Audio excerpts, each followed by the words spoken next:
Today is the woman behind the voice of Bart Simpson. Of course, Nancy Cartwright shared some memories from over 30 years of The Simpsons. And Brian Baumgartner, who played Kevin Malone on The Office, he spoke to us about why fans love The Office so much. And later, Fran Drescher told us why every human should own a pet. And our buddy Leah Remini revealed what she likes to watch and might surprise some people. All right, that was a good teaser for you. Let's get to today's first item. It's Nancy Cartwright. She might be the most recognizable voice from The Simpsons because she plays Bart Simpson. She's the voice. She's been behind the naughty and rebellious Bart for 30 years in The Simpsons, and she told us what it's been like to be part of such an iconic show.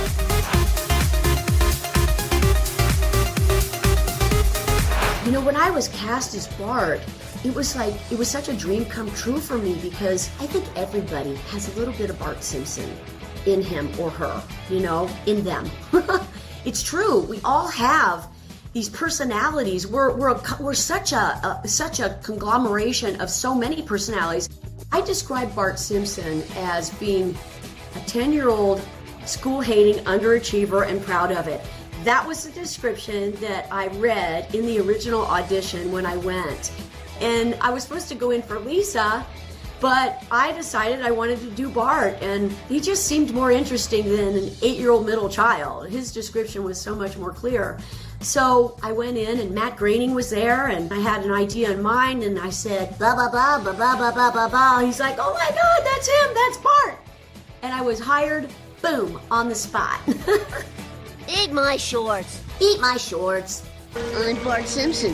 Who the hell are you? I'm Bart Simpson. Who the hell are you? I think Bart Simpson's probably got the most catchphrases of anyone. It's, I'm Bart Simpson. Who the hell are you? Eat my shorts. Get bent. No way, man. Cowabunga. Whoa, mama. I mean, all these things are like, whoa. Score. It's such a hard question to answer about, like, what's my favorite. It's kind of like asking who's your favorite kid. There's a good handful of episodes that definitely rank up there. Some of my favorites are the musicals. I love the musicals, like Supercalifragilisticexpialidocious, you know, that's a really good one. Because that's that takeoff on Mary Poppins, and Sherry Bobbins is so funny, and the singing of it is just crazy. You know, if you want to be our sitter, please be sweet and never bitter. If you wish to be our sitter, please be sweet and never bitter. Help us with math and book reports. Might I add, eat my shorts, Bart? Oh, When Bart Gets an F. That's the title of it. It's the first show of the second season, and kind of humbly speaking, I guess, modestly speaking, that one, it got a lot of attention. And it takes Bart, it turns him into, from the first 13 that we did the first season, that episode really shows you a level of Bart Simpson that you had never seen before. And he goes into, he just gets really, really sad. And he's super sincere about how he tried to study. And he starts to cry because he feels like he's going to flunk the 4th grade. And that stands out in my mind. What's the matter? Well, I would think you'd be used to failing by now. No, you don't understand. I really tried this time. I really tried. Early on in the show, it was made very clear to us that the actors are not the stars of the show, that the characters are the stars of the show. And nobody had any problem with that. I don't think anybody had any idea that the show was going to go on, 33 plus years and turn into the icon that it is. But instead, we're all like armpit to armpit, elbow to elbow in one little tiny booth that was not meant for recording in. So we had like moving carpets up on the walls because one big wall was all glass, and when we spoke it would vibrate, so they had to put a carpet in front of it, and we would all share the same microphone, armpit check, and here I am very pregnant. It was a lot of give and take from all of us actors, but it was, I look at that and like, that is such a humble, modest beginning for what came to be, It's pretty cool. When I meet fans, it's like, it's pretty cool because most of the time I'm not recognized. Most of the time I'm just this anonymous celebrity, and it doesn't matter where I am, nobody, because I don't look like him, my skin's more causation over revealing who I really am. And so if it's just a spontaneous thing and I'm talking to somebody and I ask them, so what's your name? And they say, oh, my name's Katie. And I'll say, oh, Hi, Katie. I'm Bart Simpson. Who the hell are you?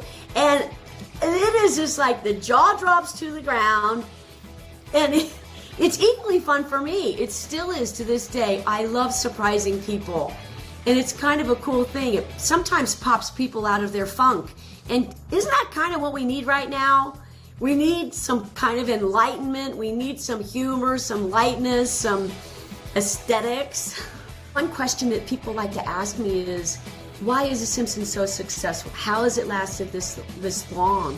And I think it actually doesn't even matter what, this is funny to say this, what decade you look at, because we're in our third decade. That's crazy. But no matter what decade you look at, The Simpsons has a consistency in the business model, in the way that it's done. It's got this family that has its own kind of rules or lack of rules, and they're kind of a nice quote unquote normal family. And I do think they represent a lot of people that can say, wow, that's us. Whether it's The Simpsons or all the citizens of Springfield, it's like people can find things that they can relate to. And that has been such a success, and the tip of the hat to the writers and the executives on the show. Thanks to Nancy for sharing all those memories with us. Next up, we're revisiting the Dunder Mifflin Paper Company with The Office star Brian Baumgartner. These days, it feels like the news never stops. So let's get into it. What's happening right now, what it all means for you for an hour every day. It can be hard to keep up, so let's get started together. Hallie Jackson Now, weekdays at 5 on NBC News Now.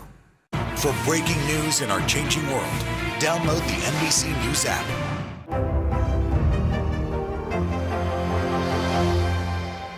We'll meet Ukrainians who are defending their country one block at a time.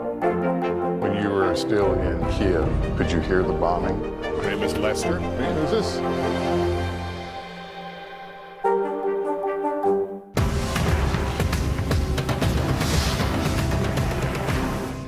At 73, Prince Charles is still waiting for the job that is his birthright.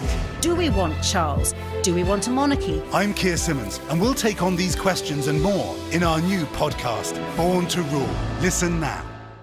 We're here to start conversations about the big things happening in our world, because it's not my job to tell you what to think.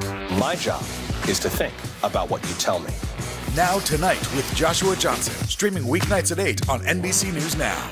We'll meet Ukrainians who are defending their country one block at a time.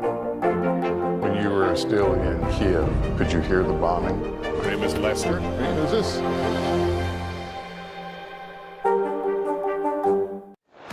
Welcome back to Popstar Plus. We have Scranton, Pennsylvania on the mind for this next flashback interview. Hard to believe it's been 17 years since the premiere of The Office, the hit TV show about the work lives of paper company employees. Brian Baumgartner played the lovable Kevin Malone and weighed in on why he thinks people still love the show so much.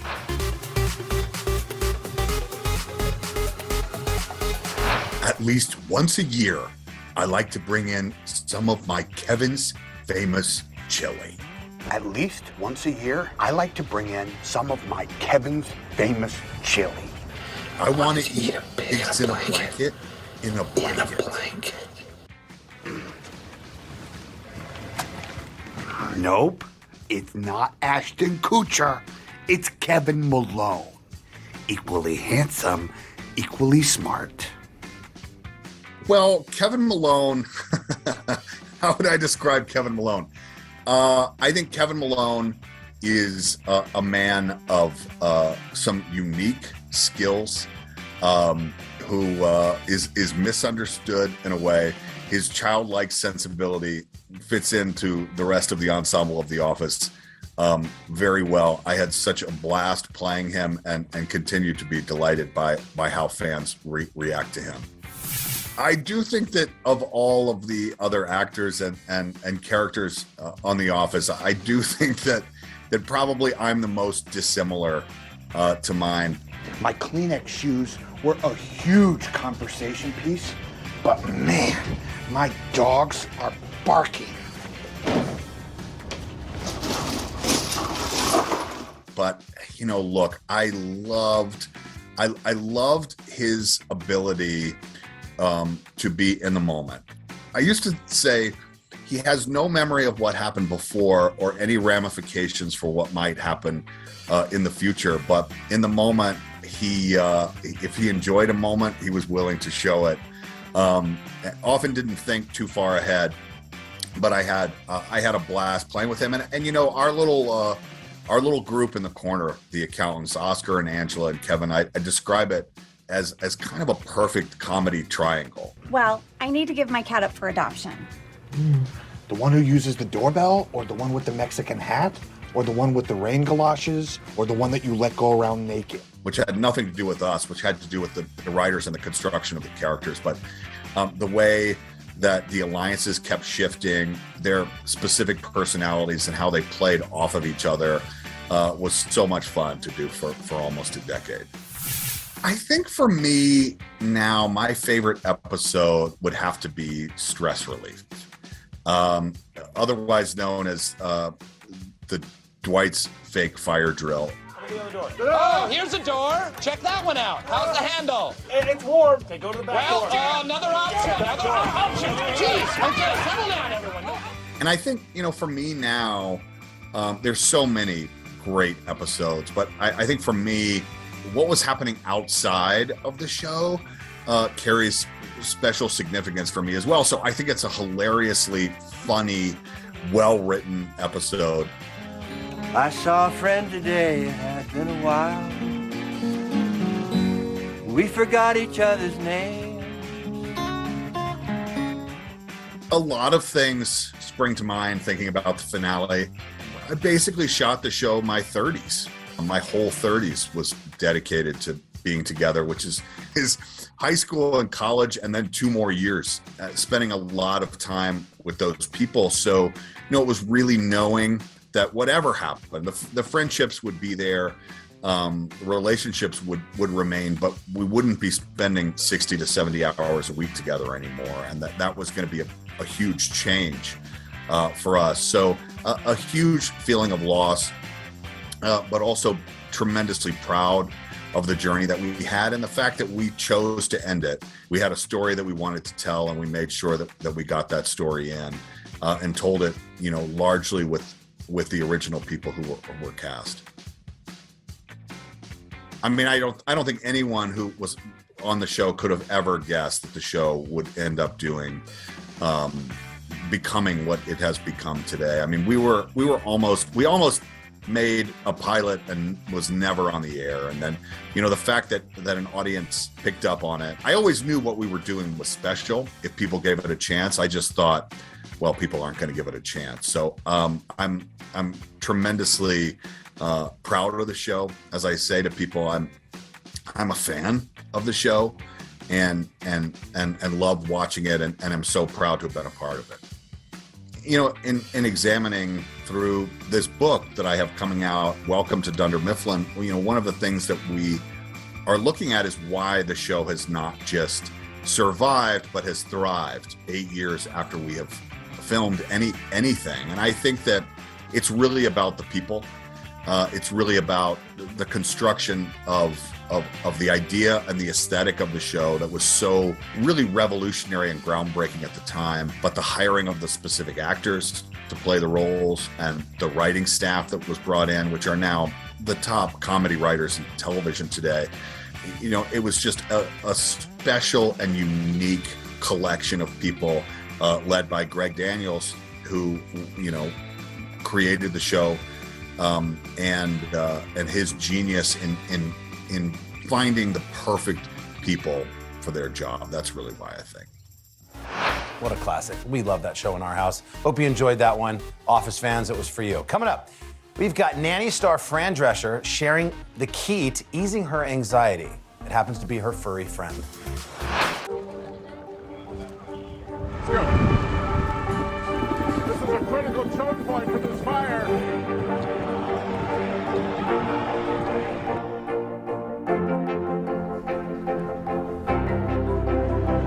And good evening from New Orleans. Nice to really spend some time with you. Appreciate it.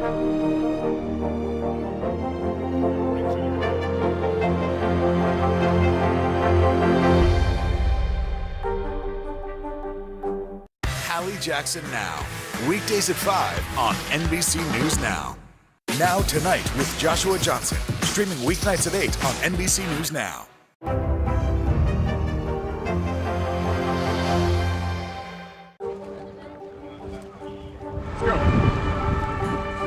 This is a critical choke point for this fire.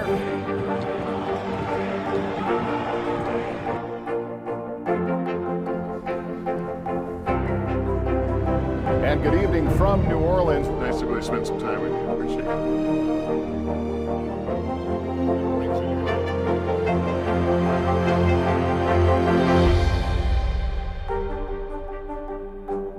For breaking news in our changing world, download the NBC News app.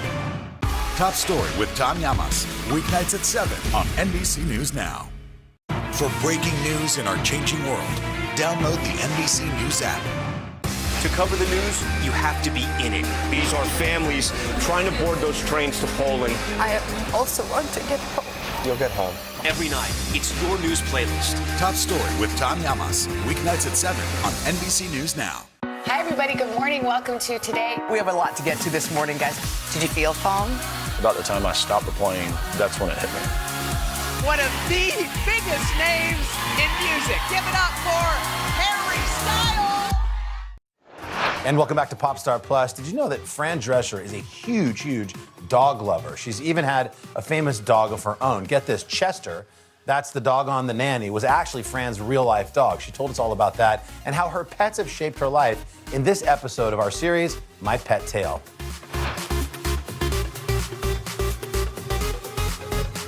I starred on The Nanny, and I wrote a part for my first dog ever, Chester Drescher. Oh, Chester, I haven't seen you in such a long time. Nanny, fine, please. He doesn't like strangers.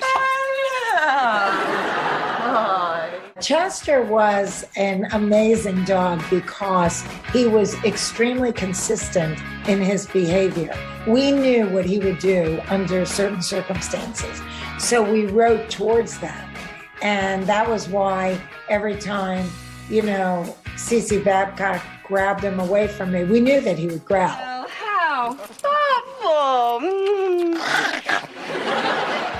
So we always had her do that. You need some time to get used to you. I mean, you can't expect a dog to just jump into your arms and love you at first sight. Mr. Sheffield. Oh, you got her a puppy? Oh, how sweet. Oh, look how friendly he is. And it was great working with him because he was always on the set anyway. I'm always of the camp must love dogs. I have a dog now, Angel Grace, and I rescued her just days before lockdown, and then she rescued me. And for the first couple of months of our relationship at my house, it was just her and me. I don't think she really knew what was happening, but all of a sudden, it was just the two of us for a couple of months, and so it really did bond us. And we're very, very close now, and she's 3 years old, and I travel with her, and she's my service animal, so I'm just very grateful to have the first big dog I've ever had. And, she gives me added security and helps me through situations that sometimes would otherwise make me anxious. She's kind of different shades of white and bone, and I thought she was so loving when I met her at the rescue place and so sweet that I said, are you an angel? Did Samson send you to me? And Samson was the dog that sadly had died just days earlier from a stroke. I said, are you an angel? Is that your name? And it just seemed suitable to her because she is such an angel. She is definitely a big part of the family. She's got all these other mothers who come and take care of her if I have to go out of town and I can't take her with me. Dog is God spelled backwards, and I think that dogs are here to teach us unconditional love, to remind us that there's room in our hearts to love another, even if you've loved and lost. And I think that every human should experience unconditional love. It's just a bond between two species that really is unparalleled. I just, couldn't live without having a canine to love and care for and feel loved by and share my bed with. Just be there as a friend and a companion and company. They're wonderful company. In fact, as a cancer survivor, I always tell other people recently diagnosed, make sure your pet sleeps in the bed with you, because at night is when your imagination and fear starts to run wild because you don't have the distractions of the day. And if you don't have a pet, get one. Well, it's really nice to hear people's pet stories. They mean so much. All right, still to come, Leah Remini breaks down her must-watch list. The midterms are here. It's time to plan your vote. We'll provide everything you need to know to successfully cast your ballot. Just select any state you want to learn about for the primary or general election, and you'll instantly get voting rules, see the next big deadline, and learn how to take action for your plan. Voting rules have changed since 2020, and those rules vary from state to state. So it's time to get planning for 2022. Visit NBCnews.com/plan your vote today. Top Story with Tom Llamas. Weeknights at 7 on NBC News Now.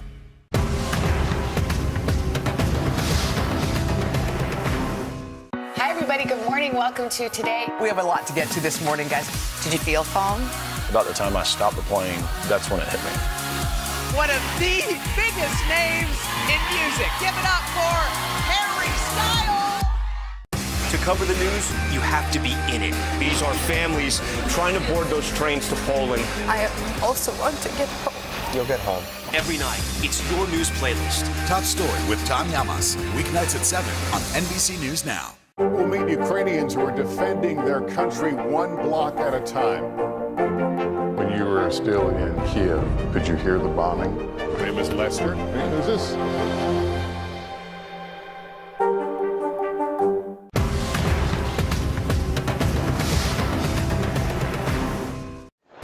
And welcome back. We absolutely love learning more about our friend Leah Remini. When she can't fall asleep, she turns to one particular show, and it just might surprise you. She spoke to us for our What I Watch series. When I have to fall asleep, when I can't fall asleep, I put on Forensic Files.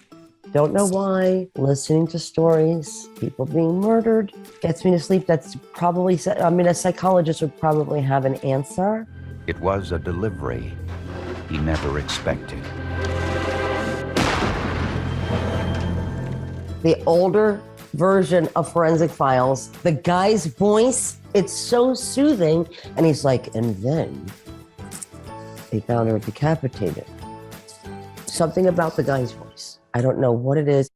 What I watch when I need comfort food is a reality show. Pick any one, housewives of any state, or I watch a Love Island, or I watch Below Deck, basically Bravo. What I love about reality shows in general is that I just feel like it takes me away, like it's a mind vacation. I find myself not multitasking in my brain, like when I'm watching something that's newsworthy. I start to think about all the things I need to do in my life, things I'm not doing right. I think I should be a better daughter, a better mother, a better this, a better aunt, a better sister, But when I watch reality shows, it's almost like my mind is suspended. It is literally frozen. And the picture I get of myself while I'm watching reality shows is just kind of drool coming. It isn't, but that's what I picture myself doing because it's so mind numbing. My daughter Sophia got me onto Love Island, but only UK versions. We find that to be the better versions of Love Island. a little riskier. So I really tend to go to those, or like I'll watch a marathon of like Say Yes to the Dress. It's the not having to think about changing the channel or, you know, so it's usually if I see there's 5, 6, 7, 8 seasons of something, I'm in, because then somehow I like fall asleep and then I'm like, wait, well, how'd I get on season 4? And it's just anything that has multiple seasons. What I watch that might surprise people, I don't know that what I watch might surprise people. I do watch a lot of documentaries. I don't know that that's surprising to people, but when people talk about documentaries, they're like, you probably haven't seen this. I'm like, seen it. Like, I'll watch a documentary on flies. Like, I just love documentaries. It doesn't really matter what it is. I just love real stories. Sitting here in traffic on the Queensboro Bridge tonight. I didn't need to prepare for the King of Queens because I am Carrie. There's no need for me to prep. Oh, she's a girl from Brooklyn married to a neighborhood guy who has a crazy father in her basement. Like, there was nothing I needed to prep for. I knew the character. I know the character very well. But you know what's funny about the King of Queens is that I remember our producers, when I first got the role, we did a pilot and our executive producer was like, you know, why are you wearing makeup? And I was like, first of all, have you been to a borough in New York? Like, you know what I mean? Like Queens, Brooklyn. Like the idea of what a borough was like, they don't get their nails done, they don't wear makeup. And I was like, first of all, everything from a borough, like I'm from Bensonhurst. Don't tell me, like, I didn't have a lot of money growing up, but my stuff was coordinated. You know, like my outfits were matching the shirt, you know, back in my day, it was matching your shirt with your socks, and like everything was color coordinated. So like the idea of what somebody from New York is like was so off. And I was like, no, this girl gets her nails done, this girl gets her hair done, this girl, like, because this girl is me. So we're not doing sweatpants and I go, and by the way, if we wear sweatpants, it's color coordinated. What I watched when I did a good cry, oh God. Terms of Endearment, The Notebook, Steel Magnolias. It's about friendships, it's about family, it's about losing people that you love. I mean, it's just, and The Notebook just kills me. Every time. There's not a time. And then Moulin Rouge. I know that sounds crazy, but I cry every time. Every time she dies. Every time. I've seen it 56 times, probably just in the last year. It's a Wonderful Life. Every holiday, crying. Every time. Every time. What I watch with my family is anything my daughter wants to watch. It's not done by votes or even what her parents would want to watch, because as they get older, they have their own rooms, they have their own computers, they can watch whatever they want to watch. So if my daughter says, I want to watch such and such with you guys, I'm like, okay, doesn't matter. Doesn't matter. Whatever she wants to watch, I'm like, I will watch. Thanks to Leah for hanging out with us. We appreciate it. Well, there you have it. That was today's Pop Star Plus. Thanks for being here, and join us again tomorrow. We'll see you then. Bye.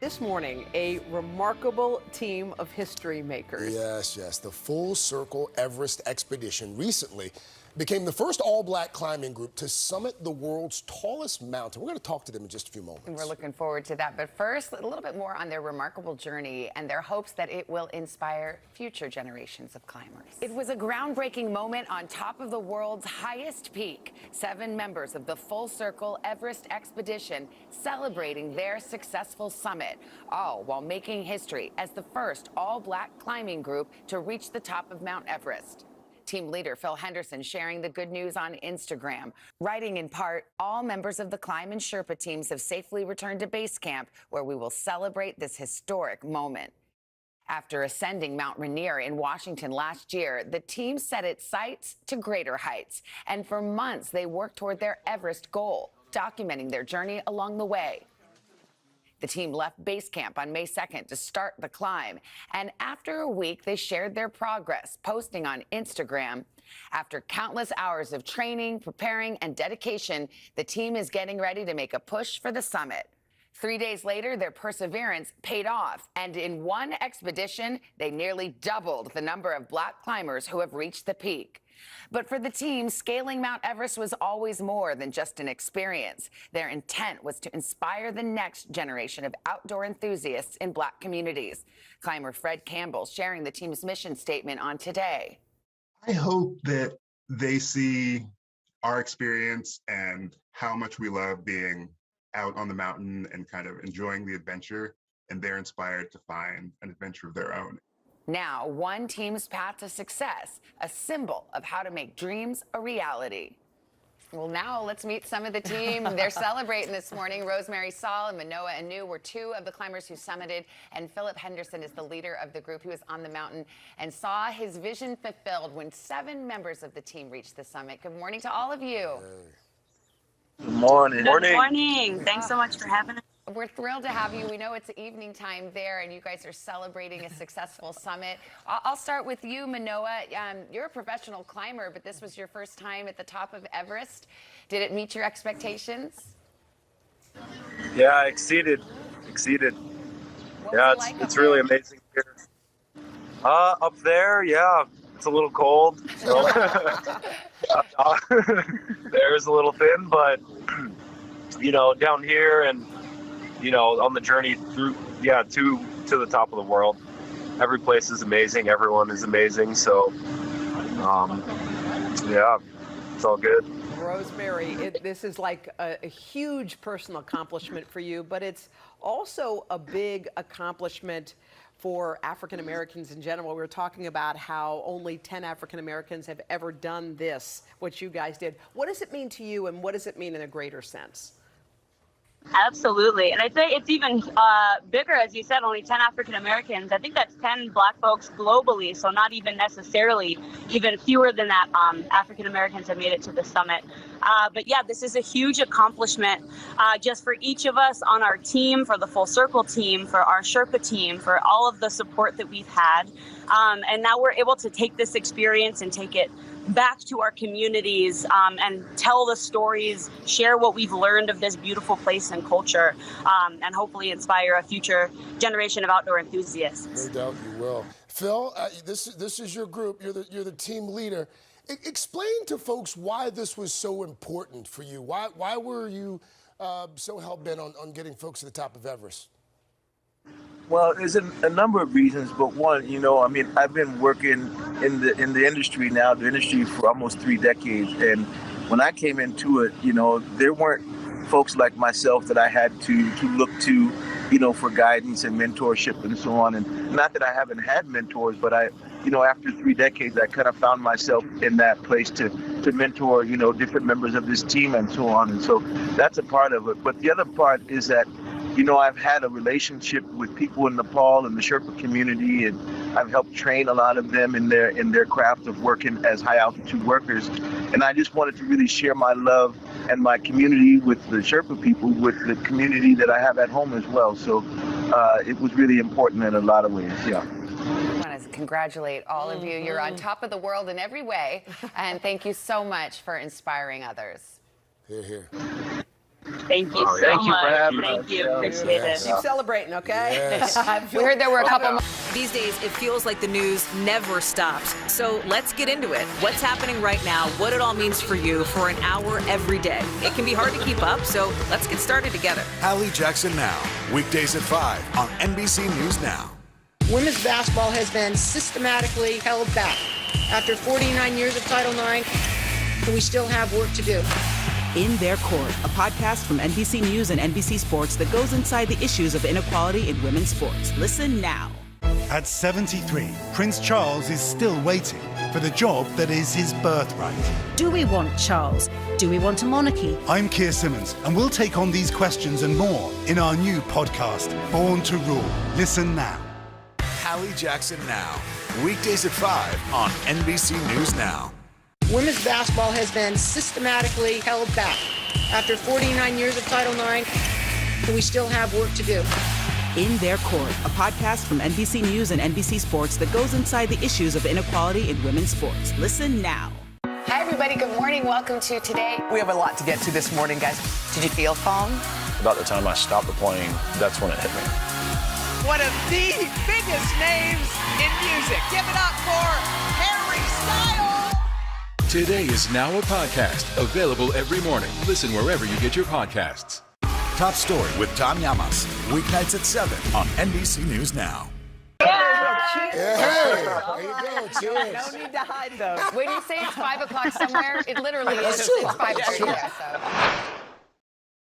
If you recall, last week we brought you the incredible story of the first all-black team of climbers to ever summit Mount Everest. Up until 2 weeks ago, only 10 African Americans had ever reached the top. That number has nearly doubled in size, thanks to 7 members of full Circle Everest expedition. Yeah, and this morning they're here with us. Their first live in-person interview. We've seen them on Zoom, but it's good to welcome you in person. Yes. The history-making team. All right, real quick, we want to get everyone's name. Give me your first and last name. Philip Henderson. Rosemary Saul. Evan Green. Manoa Nu'u. Eddie Taylor. Thomas Moore. Abby Dion. Fred Campbell. Adina Scott. Everyone got a little air time. We had to start that way. All right, guys. So this was your idea. Yes, ma'am. What did it feel like to finally see it come to fruition? You've been thinking about this for a long time now. Yeah, just proud. Just feel really proud of the team, and the accomplishments that, we've been working for almost 3 years to make it happen. Did you ever have any doubt? No, not at all. Wow. No doubt. Philip, I want to ask you something. You could have summited to the top, Yes. but instead you gave your spot to Evan. Why? There was a lot of logistics and things that need to happen, and every Everest expedition has a manager that manages things in base camp and the whole team. And I felt like if I focused on personal climbing, then that would be selfish. And they really needed me to be in that position, so I just decided not to climb. Wow. Do y'all remember? So cool. You remember Rosemary, don't you? She had you had a cocktail. You were celebrating the last time. We were, yes. Have you had a chance to sort of sit with what you did and reflect on that moment?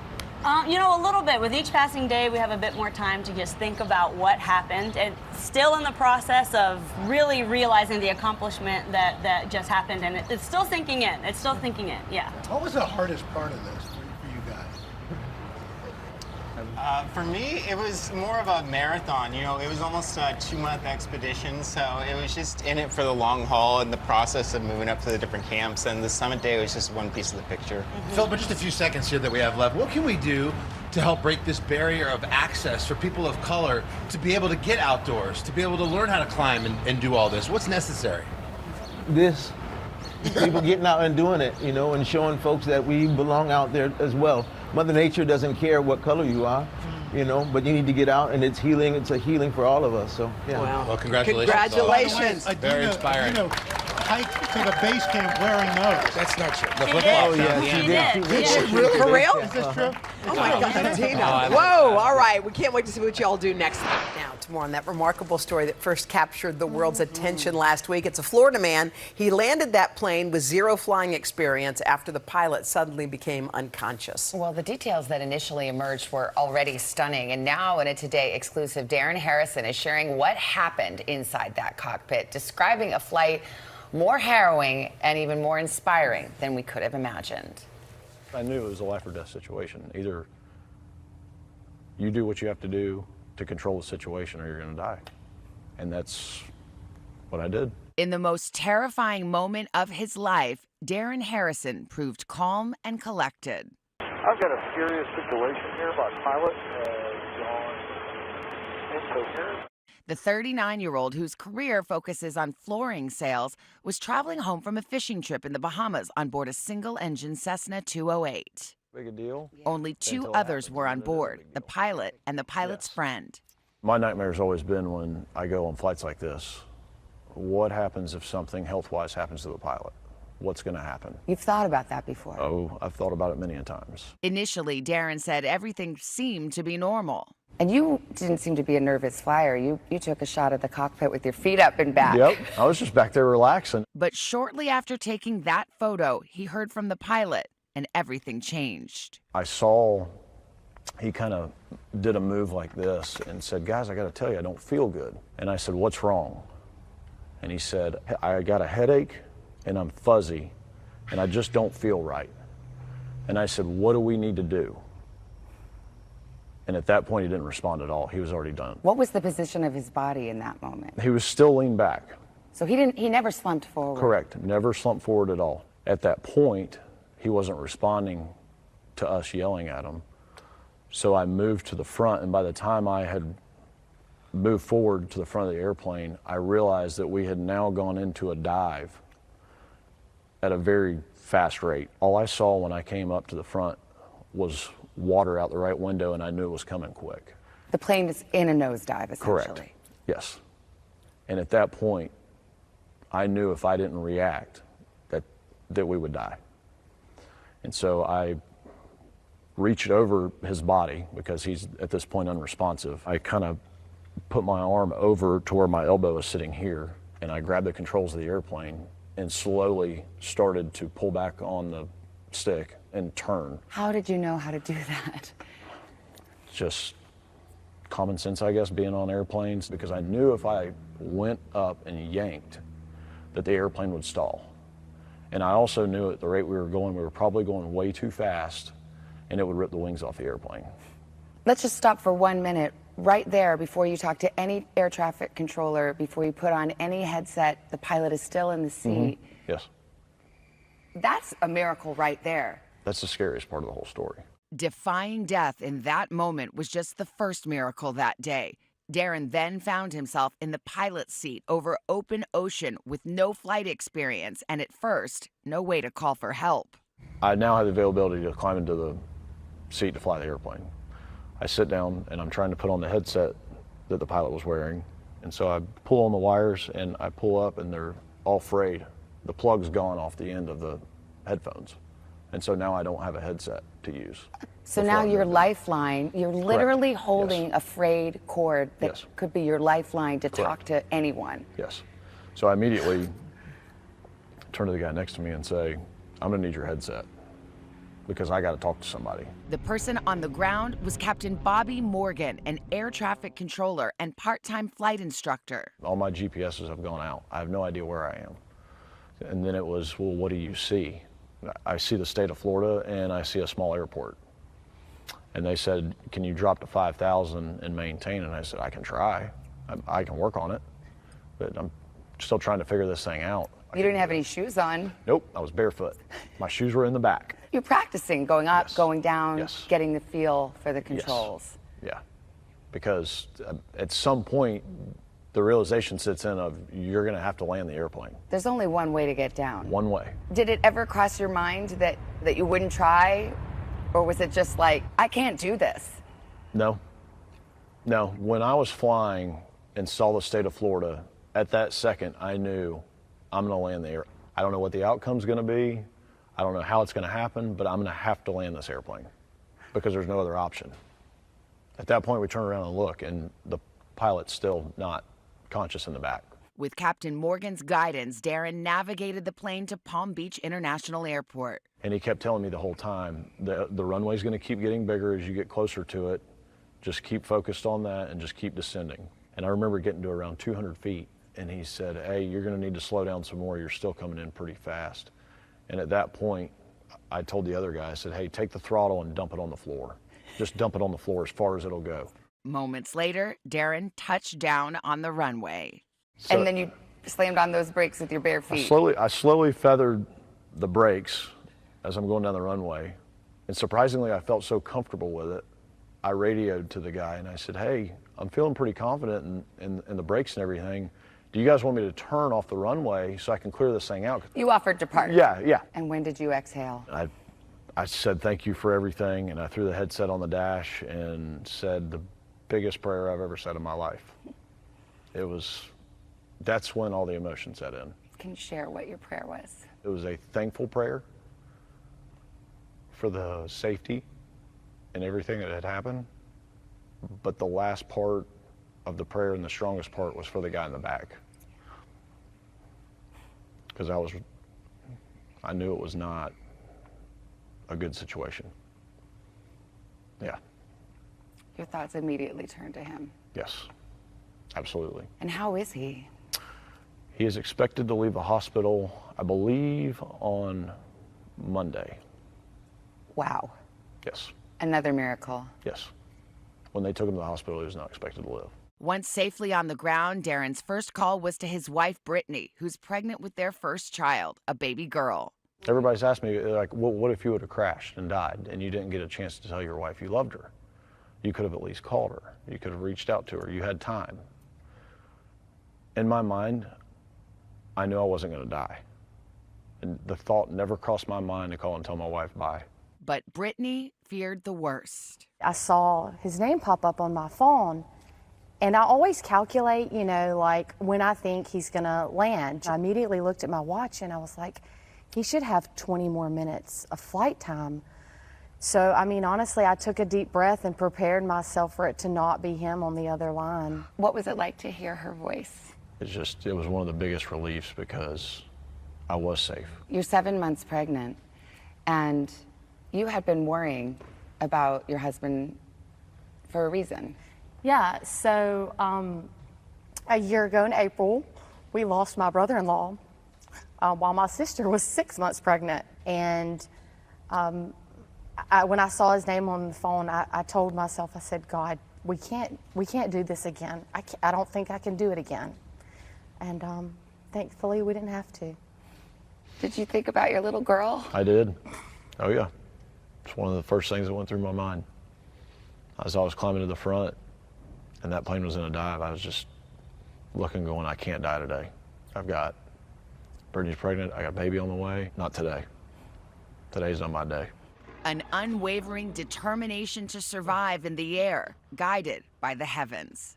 What enabled you to manage in a crisis, a life or death emergency like that, and stay so focused and calm? God. You felt God's presence there? Mm-hmm. Can you explain how? So everybody always asks me, how did the airplane do what it did? How did it stay together? How did you pull it out? It's the hand of God was on that plane. Yeah. And on you. Yeah, absolutely. So that's the only thing I can attribute it to. It's no other explanation for it.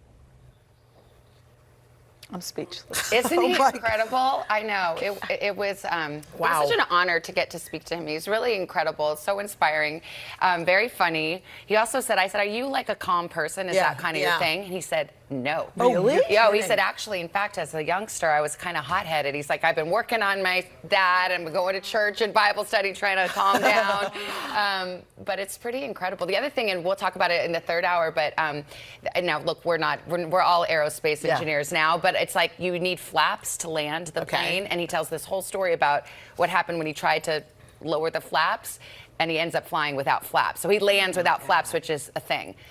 His presence of mind every step of the way. Yes. And the fact that he said, today's not my day, to have that kind of calm confidence. Yes. And it really was miracle upon miracle. Yeah. I think he, first of all, it was overwhelming because suddenly the whole world is calling him. He goes, I didn't know there was a Today Show in Australia. I was like, that wasn't my call. But, he really wanted to, he was so worried for the pilot. Yeah. And he wanted to make sure that was going to be okay. And it sounds like it is. Today might be the day he's out. Yes, I hope so. So that was awesome. These days, it feels like the news never stops. So let's get into it. What's happening right now, what it all means for you for an hour every day. It can be hard to keep up, so let's get started together. Hallie Jackson Now, weekdays at 5 on NBC News Now. To cover the news, you have to be in it. These are families trying to board those trains to Poland. I also want to get home. You'll get home. Every night, it's your news playlist. Top Story with Tom Llamas, weeknights at 7 on NBC News Now. For breaking news in our changing world, download the NBC News app. Women's basketball has been systematically held back. After 49 years of Title IX, we still have work to do. In Their Court, a podcast from NBC News and NBC Sports that goes inside the issues of inequality in women's sports. Listen now. Top Story with Tom Llamas, weeknights at 7 on NBC News Now. To cover the news, you have to be in it. These are families trying to board those trains to Poland. I also want to get home. You'll get home. Every night, it's your news playlist. Top Story with Tom Llamas, weeknights at 7 on NBC News Now. Hallie Jackson Now, weekdays at 5 on NBC News Now. To cover the news, you have to be in it. These are families trying to board those trains to Poland. I also want to get home. You'll get home. Every night, it's your news playlist. Top Story with Tom Llamas, weeknights at 7 on NBC News Now. What would you like to see from the federal government to keep Buffalo safe? If there is legislation brought to you to ban contraception, would you sign it? What should be focused on that could reduce inflation and avoid a recession? If it's Sunday, it's Meet the Press. At 73, Prince Charles is still waiting for the job that is his birthright. Do we want Charles? Do we want a monarchy? I'm Keir Simmons, and we'll take on these questions and more in our new podcast, Born to Rule. Listen now. We're back with our series, Dad's Got This, and recently I talked to a truly incredible nurse. He's also a dad, an author, and a podcaster.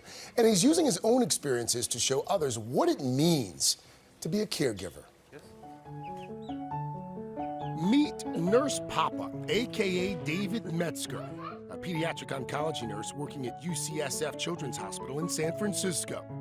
David found his calling as a nurse after falling out of love with his first career as a professional sculptor. Why did you decide to become a pediatric nurse? What I was doing wasn't feeding my soul in the way I wanted it to. And with my first pediatric patient in that first hour of that clinical rotation, I ended up taking care of a little girl who didn't have any parents at the bedside, and she was crying. So I just picked her up and started singing to her. And in that moment, I realized that she was just afraid. And I had this moment of clarity where I was like, oh, I could be a pediatric nurse, and it's something I could be really good at. Since his career transitioned to nursing, David has become a father of two, as well as a published author. His debut book, Nurse Papa, 16 Meditations on Parenthood from a Pediatric Oncology Nurse, was released last year. This is a book that you were writing on your phone? That's how it started, because I had my phone in my pocket. There are so many ways to be a caregiver, and there's so many ways to be taken care of. I felt it was really important that people had access to these just rarefied situations where there's so much drama and there's so much pain and joy. Sometimes these things are unresolved and sometimes people are hurt, but we all keep growing. David, are your kids old enough to get their heads around what it is Dad does? Oh yeah, they see me come home in my scrubs, every night that I work, and my daughter especially, she's really interested in my patients and what I do. She's always, Papa, tell me about the hospital. Tell me what you did today. I know that my dad is a nurse. He helps kids with cancer. And that gets tricky sometimes, because sometimes it's hard to tell these stories. And I think by being honest with our children and being compassionate and by following their lead about what they want to know, you're preparing them to be, humane, compassionate people.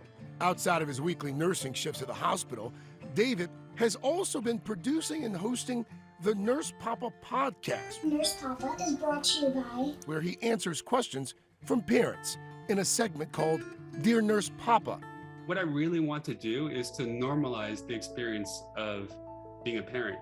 It is not easy. I have made so many mistakes. I think this morning I've made 1,000 mistakes with my kids already. I make a lot of mistakes as well. What are some of your more common mistakes? Yelling at my kids. I really like to yell, "Don't yell!" Stop yelling! Stop yelling! Why are you yelling? I think that if you are aware of your mistakes and that you acknowledge them, that means that you're doing an okay job. In a nod to his artist background, David always wears a colorful stethoscope decorated with hospital wristbands given to him by his patients over the years. This is 15 years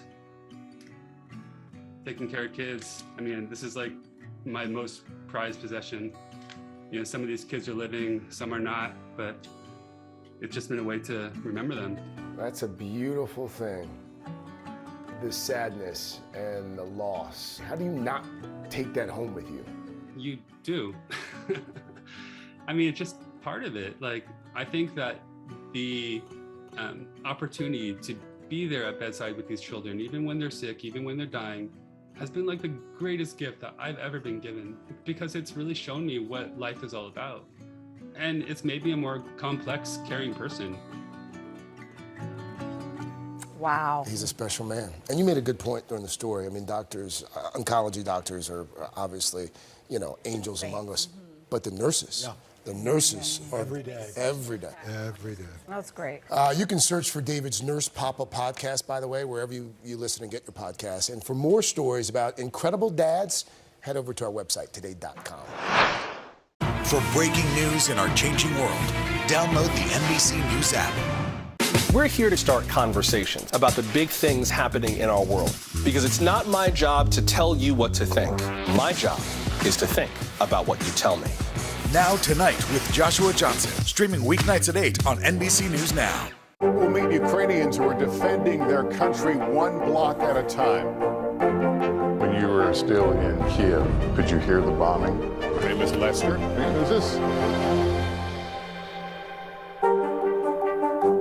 Now Tonight with Joshua Johnson, streaming weeknights at 8 on NBC News Now. From Brooklyn, we're next to the subway station. The state's reservoirs are alarmingly low. War will pass them by.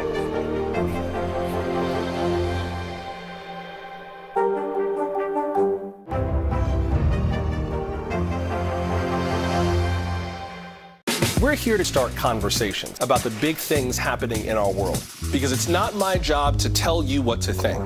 My job is to think about what you tell me. Now Tonight with Joshua Johnson, streaming weeknights at 8 on NBC News Now. We'll meet Ukrainians who are defending their country one block at a time. When you were still in Kiev, could you hear the bombing? My name is Lester. And who's this? Imagine how exciting it must be for kids when one of the world's greatest athletes comes to visit on the last day of school.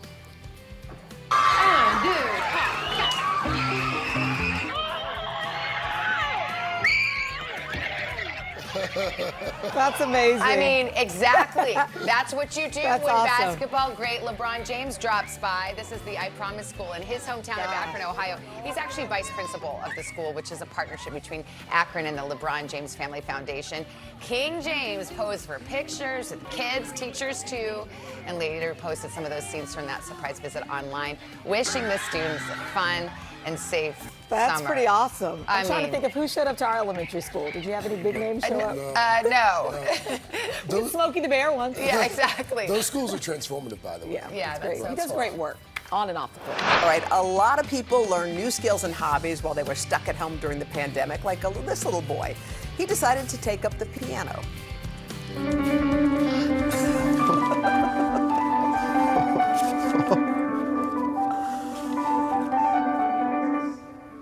Okay, 5-year-old Alberto, he lives in Italy. He started playing the piano when the pandemic began. Both his parents are musicians, and it wasn't long before they realized their son was a prodigy, especially when it came to Mozart. They say they're not strict about making him practice, so he still has time to go to school and play and watch TV and wow. And no sheet music, right? I think he's just Look at playing. him That's just incredible. playing. How can his little hands reach Yeah. all those His keys? little tiny fingers. Impressive. The answers come when you need them most. Ooh, Today Show's newest fan. A little Al Roker. Hello, Today All Day. Up next on Hashtag Cooking, Samadata making 2 protein-packed recipes with a pantry staple, canned chickpeas. First, she's going to use the chickpeas to make a hearty dinner with a chana masala and roasted sweet potatoes. For dessert, she's going to turn the legume into ooey gooey chocolatey brownies. We promise you won't even taste the chickpeas. Just get out your aggression on these sweet potatoes, okay? If you have any stress in your life, don't take it out on your friends. Make this recipe. Take it out on these potatoes.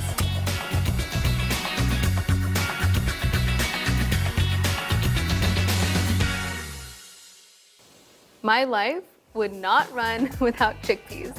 Whether in savory recipes or sweet, chickpeas are truly the legume loves of my life. I guess you could really say I'm a hashtag chickpea chick.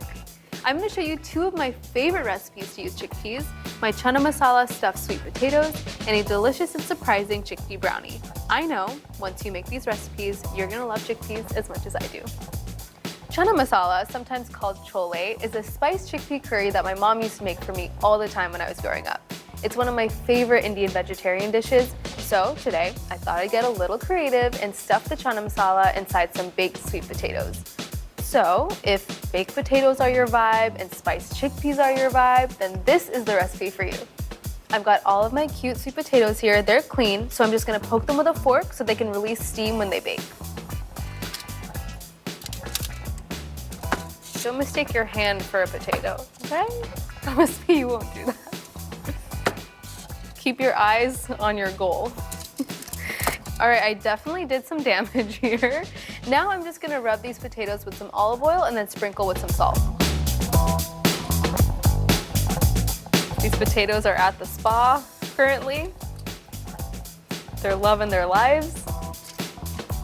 They're about to go into the sauna.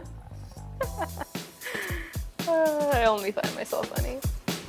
The olive oil is gonna allow the sweet potatoes to get nice and crisp on the outside. I love eating the skin too, it's really yummy. Now, just a little sprinkle of salt. We can't forget to season everything. We need flavor everywhere. My cutie little potatoes are ready. They're going in the oven 40 to 45 minutes at 425 degrees.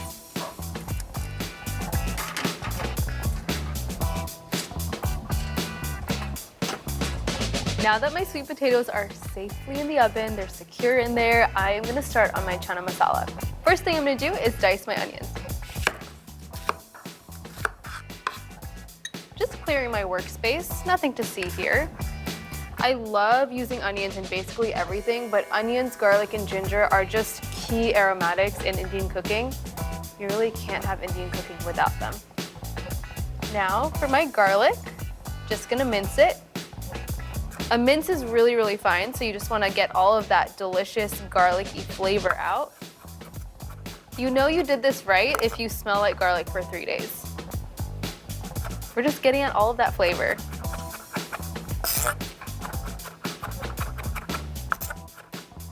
Now I'm just gonna use some ginger.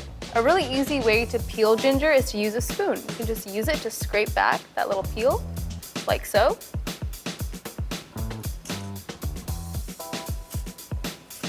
See how easy that is? Super easy. And I'm using only an inch here. Now I'm just gonna mince my ginger up super fine. I wanna extract all that flavor, just so it matches the garlic too. Okay, my onions, my garlic, my ginger, we're all ready for the hot oil. So now I'm just gonna heat some oil in my medium pot until it shimmers, and then I'll add all of my aromatics. Heating up my olive oil in my pot. Once the oil shimmers, then I know it's ready for the onions. Taking a little peek, the olive oil is shimmering, so it's time to add my onions.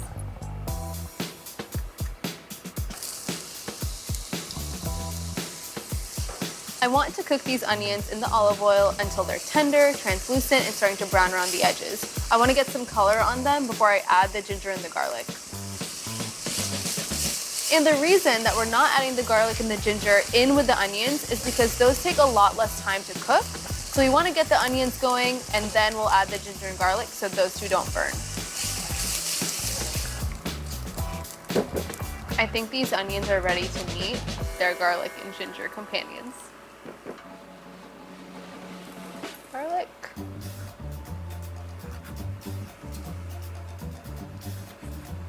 Ginger. That smell.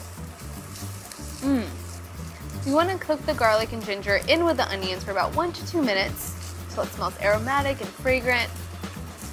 Get rid of that raw smell. This is my masala box, my masala dabba, my prized possession. I have literally never lived a single day in my kitchen without it. It's how I store all of my favorite spices. It's also how my mom taught me to store all of my spices. Let me show you a little reveal.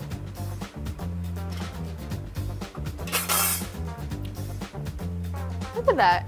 These are all my favorite spices that I use. And these are also the ones that are gonna go in my chana masala. My onions, garlic, and ginger smell amazing. They look amazing, which means it's time for my masala. I'm going to add some of my favorite masala spices here. I like to add cayenne for some heat, for some spice. Adding turmeric, one of my favorite spices. A lot of cumin. I absolutely love it. Time for some coriander powder. Adding that straight in. Did you know that coriander powder is just the seeds of cilantro ground up? Now you know. Now I'm just gonna add a little bit of salt and pepper. So I want to roast my masala spices until that raw masala smell goes away. We want to toast it, we want it to smell fragrant and aromatic.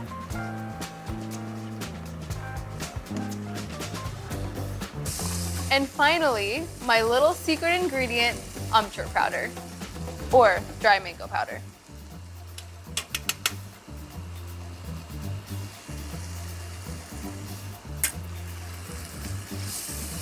Amchur powder is so tangy, it's tart, it adds a little something extra into this chana masala.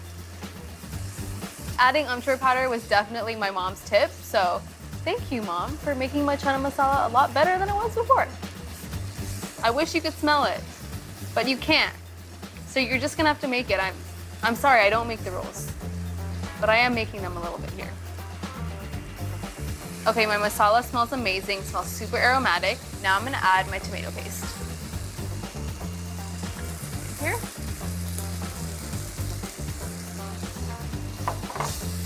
I wanna cook the tomato paste in with my onions and spices until it deepens in color. Now I'm gonna add my tomatoes. You can use fresh tomatoes for sure, but I'm using canned and crushed tomatoes because I think convenience is the most gorgeous thing.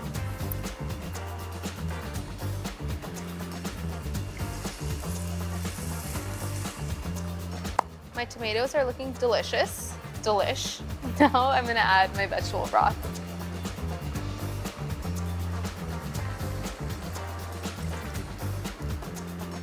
Okay, I've brought everything to a boil. Now I'm just gonna reduce to a simmer and cook uncovered for 5 minutes. We have to add a very important friend to the party, our chickpeas. I could never forget about them. How could you think that? Adding them straight in here.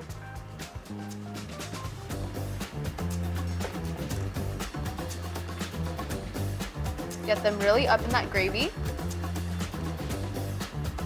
Now that the chickpeas have found a really nice home in here, I just want to simmer this together for 20 minutes. I want the gravy to become thick and the chickpeas to really infuse in with all of that masala. Make sure you cover this while it simmers.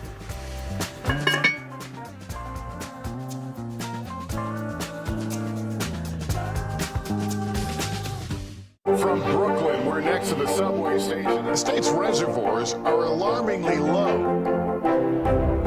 War will pass them by.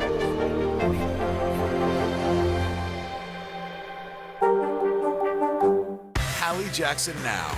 Weekdays at 5 on NBC News Now. These days, it feels like the news never stops. So let's get into it. What's happening right now, what it all means for you for an hour every day. It can be hard to keep up, so let's get started together. Hallie Jackson Now. Weekdays at 5 on NBC News Now. What would you like to see from the federal government to keep Buffalo safe? If there is legislation brought to you to ban contraception, would you sign it? What should be focused on that could reduce inflation and avoid a recession? If it's Sunday, it's Meet the Press.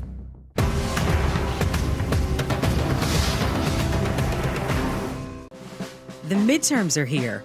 It's time to plan your vote.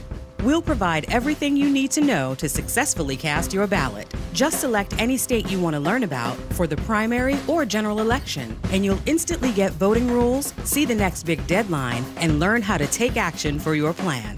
Voting rules have changed since 2020, and those rules vary from state to state. So it's time to get planning for 2022.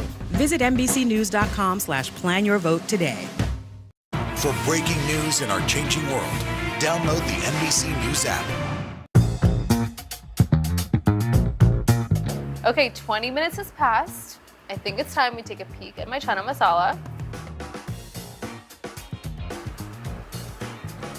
I mean, look at that. Look how thick it is. It looks delicious. It smells even better. There is one more thing that I do like to add in my chana masala. It's just a little sneaky spinach. Nothing to see here, just some sneaky spinach. You won't even see it or taste it.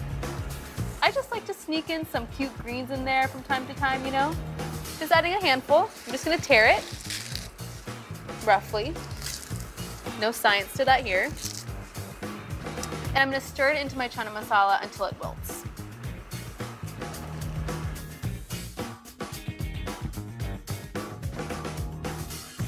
Speaking of something green, I do like to add a little bit of cilantro in here as well. Something zesty, herby, brings all of the flavors to light.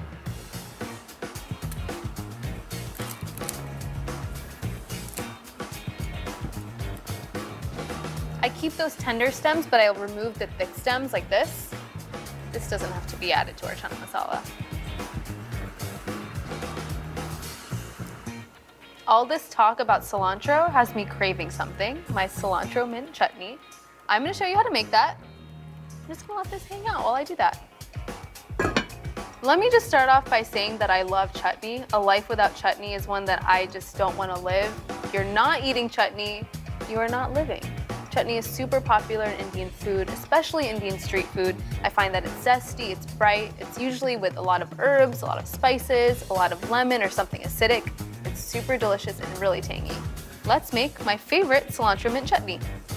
This, by the way, is so easy to make. You're just gonna throw everything in your blender. Just gonna get my cilantro ready. Again, just like in my chana masala, where it's okay to keep those tender stems on the cilantro, I'm just gonna keep the tender ones but remove the thicker ones.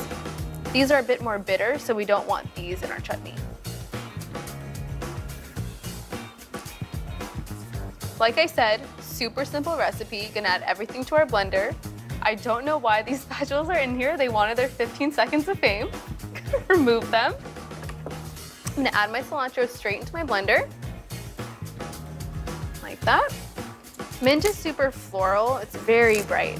So I find that it complements the cilantro really well. And anything you add this in is just gonna really awaken the flavors. If the flavors were sleeping, this chutney is gonna awaken the flavors. I love some heat, I love some spice. So we're gonna be adding a full green chili here. If you want it to be less spicy, you can de-seed it. But I will not be partaking in that. I want all the spice. Just gonna trim it, pop it straight in there. Yes, I live life a little risky. It's just how I do. Just juicing a fresh lemon in. Nothing like some fresh lemon juice. It's gonna really brighten all of those flavors up. Add something a bit acidic, which we need with all of those zesty herbs. Now for my spices, I'm gonna add some salt and a little cumin. My precious box. Little cumin. And some salt. Now I'm just gonna add a little bit of water to help get the blender going. You can feel free to add more water as you blend, just if you need to get the blender moving a bit more.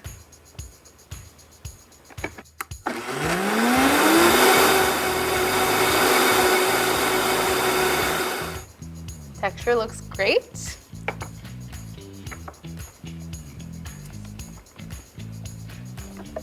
Oh, it smells so good too. With that, as you can see, some nice texture. I wanted this to be a little thinner because I will be drizzling it on top of my chana masala stuffed sweet potatoes. I'm gonna set this aside, go check on my potatoes, and then I'm gonna get ready to plate.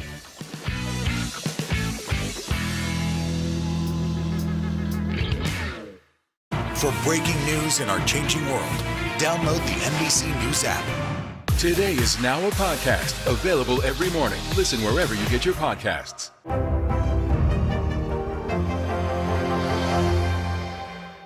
To cover the news, you have to be in it. These are families trying to board those trains to Poland. I also want to get home. You'll get home. Every night, it's your news playlist. Top Story with Tom Llamas, weeknights at 7 on NBC News Now. Sometimes the news can be difficult and overwhelming for kids to understand. Ukraine and Russia. Could you help me understand what's going on? So to help make sense of it, we've created a newscast just for them. We hope your family will watch Nightly News Kids Edition. What would you like to see from the federal government to keep Buffalo safe? If there is legislation brought to you to ban contraception, would you sign it? What should be focused on that could reduce inflation and avoid a recession? If it's Sunday, it's Meet the Press. To cover the news, you have to be in it. These are families trying to board those trains to Poland. I also want to get home. You'll get home. Every night, it's your news playlist. Top Story with Tom Llamas, weeknights at 7 on NBC News Now. The midterms are here. It's time to plan your vote. We'll provide everything you need to know to successfully cast your ballot. Just select any state you want to learn about for the primary or general election, and you'll instantly get voting rules, see the next big deadline, and learn how to take action for your plan. Voting rules have changed since 2020, and those rules vary from state to state. So it's time to get planning for 2022. Visit NBCnews.com/planyourvote today. At 73, Prince Charles is still waiting for the job that is his birthright. Do we want Charles? Do we want a monarchy? I'm Keir Simmons, and we'll take on these questions and more in our new podcast, Born to Rule. Listen now. I mean, it is literally oozing sweetness. Look at that caramelization. Okay, so I have to tell you something. Chana masala is typically served with roti, naan, or rice, but I wanted to get a little fun here, a little creative, so I'm gonna stuff my chana masala into my sweet potatoes. And I'll take it down now. Thank you, thank you. Okay, I think we're ready to plate. I think I'm ready to eat. That I know for sure. I am gonna get this potato right here. That is the one that I want. This is the chosen one. Look at all of that sugar that's just caramelized around the edges.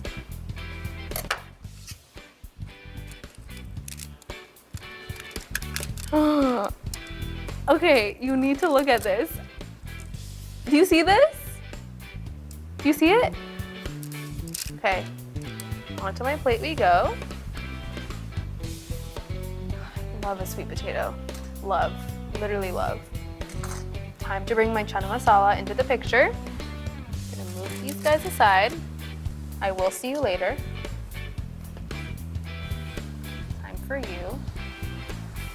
Does everyone talk to their food like I do? Maybe not. Okay. I'm gonna cut my sweet potato. Just create a little slit right here. Just a little home for that chana masala to sit in. That steam. Perfect. Now it's time for my chana masala. Oh, that smells so good. Gonna get a little bit of everything, that thick gravy, the chickpeas, my sneaky spinach. Straight inside. It fits perfectly. Little home for my chana masala. Great. Okay. Now, did not forget about my cilantro chutney. This is gonna add some brightness, some freshness, and a little bit of spice. Now, just for a little bit of glam, we're gonna add some chopped, or I should say torn cilantro. A little on the plate, just to, you know, aesthetics. I can assure you that my mom has never done this before, so I have to show her a picture. I want to see what she's gonna think. She will be proud of this chana masala though, because that looks pretty good. Mom, I hope you're proud. That looks so pretty. Aesthetically speaking, this looks amazing. Can I eat this now?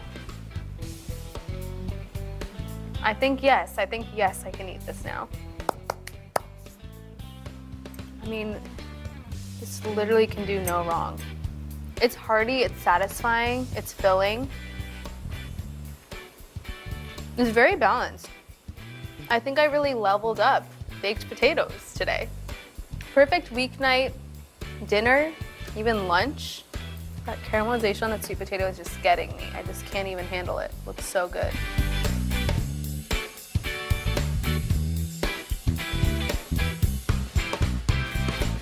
We all think of chickpeas in something like a chana masala, right? But here's the secret. I really like to bake with them in my desserts. I know you're questioning my life choices right now, but just you wait. I'm gonna go get the ingredients for my chickpea brownies.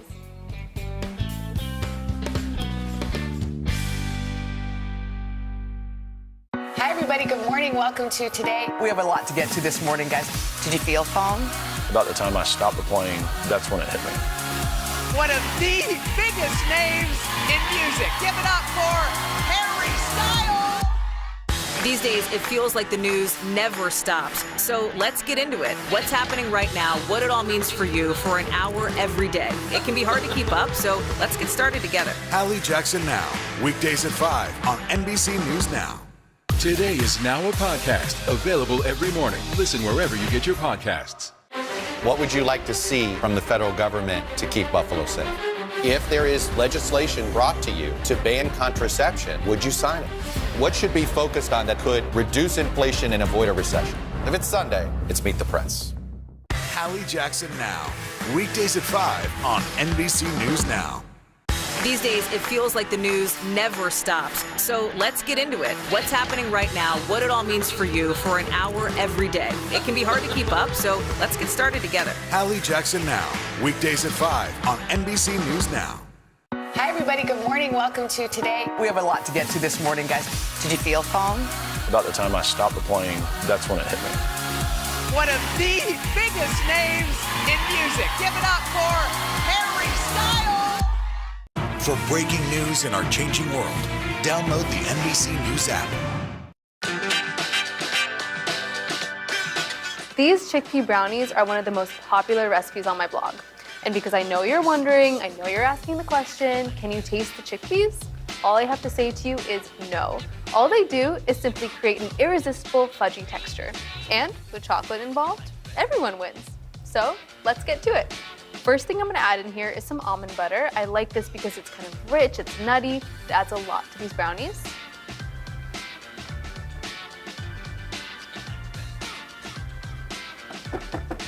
Now we're gonna add my chickpeas, my most valuable pantry player, my MVP, my chickpeas. Make sure before you add these chickpeas into your blender, you rinse them super, super well. And just remember, the chickpeas don't add any flavor to these brownies. All they do is help to create a really nice fudgy texture and make it really satiating when you eat it. Now I'm gonna go for some vanilla extract. Delish.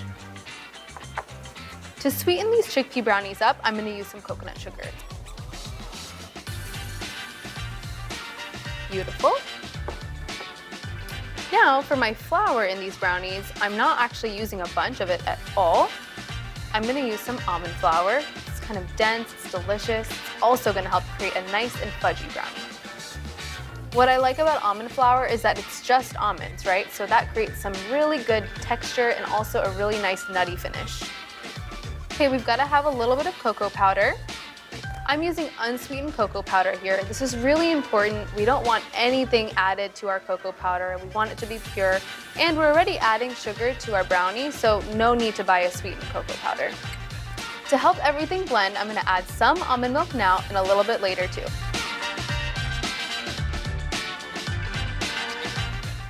Are you ready for the blender brownies of your dreams? Are you ready to not make a smoothie and make brownies instead? Same. Okay, here we go.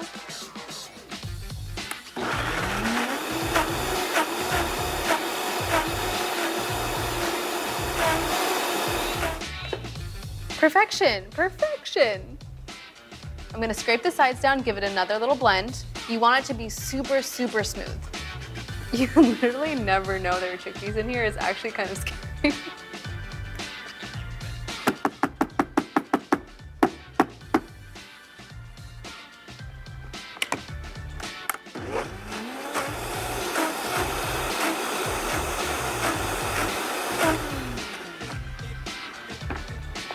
Okay, you gotta look at this texture. You gotta look at this texture. Come on now, that's just not fair. Super velvety, really smooth. Just needs one thing, chocolate chips, because it's me. And why would I make a brownie without chocolate chips? It just doesn't seem right.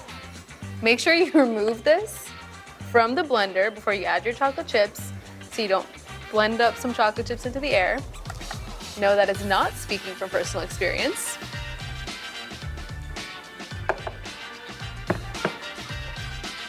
I'm gonna fold in my chocolate chips. I do not measure this with anything but my heart and my soul. Now it's time to transfer into my pan. Gotta get a shot of this. The texture is luscious. I know, there's chickpeas in here. Isn't that crazy? You really could fool a lot of people. I'm not saying do that. I'm not saying trick people, but like, I'm just saying you could. Have you ever wondered what the difference is between a chickpea and a garbanzo bean? Well, I have news for you. There is no difference. They're the same thing. Garbanzo is just the Spanish term for a chickpea. This just looks nice, honestly, plus a little extra chocolate never hurt anyone.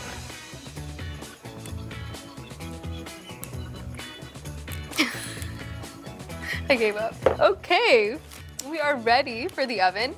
Going in 350 degrees for 35 to 40 minutes, and I'm so excited for their journey.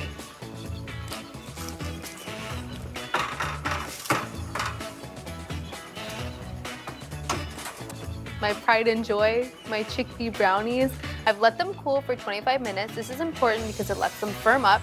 And when they come out of the oven, you know that they're done when they start to pull away from the sides of the pan. Look at how easy parchment paper makes my life. All right. I mean, look at how fudgy that is. Delish. All that has to happen, it's time for me to eat it. Okay, I think I'm ready to taste. Oh, it's so fudgy. Mmm. This is my party trick, putting chickpeas into brownies. I just need to take a picture of that interior, that fudgy bit. It's too good.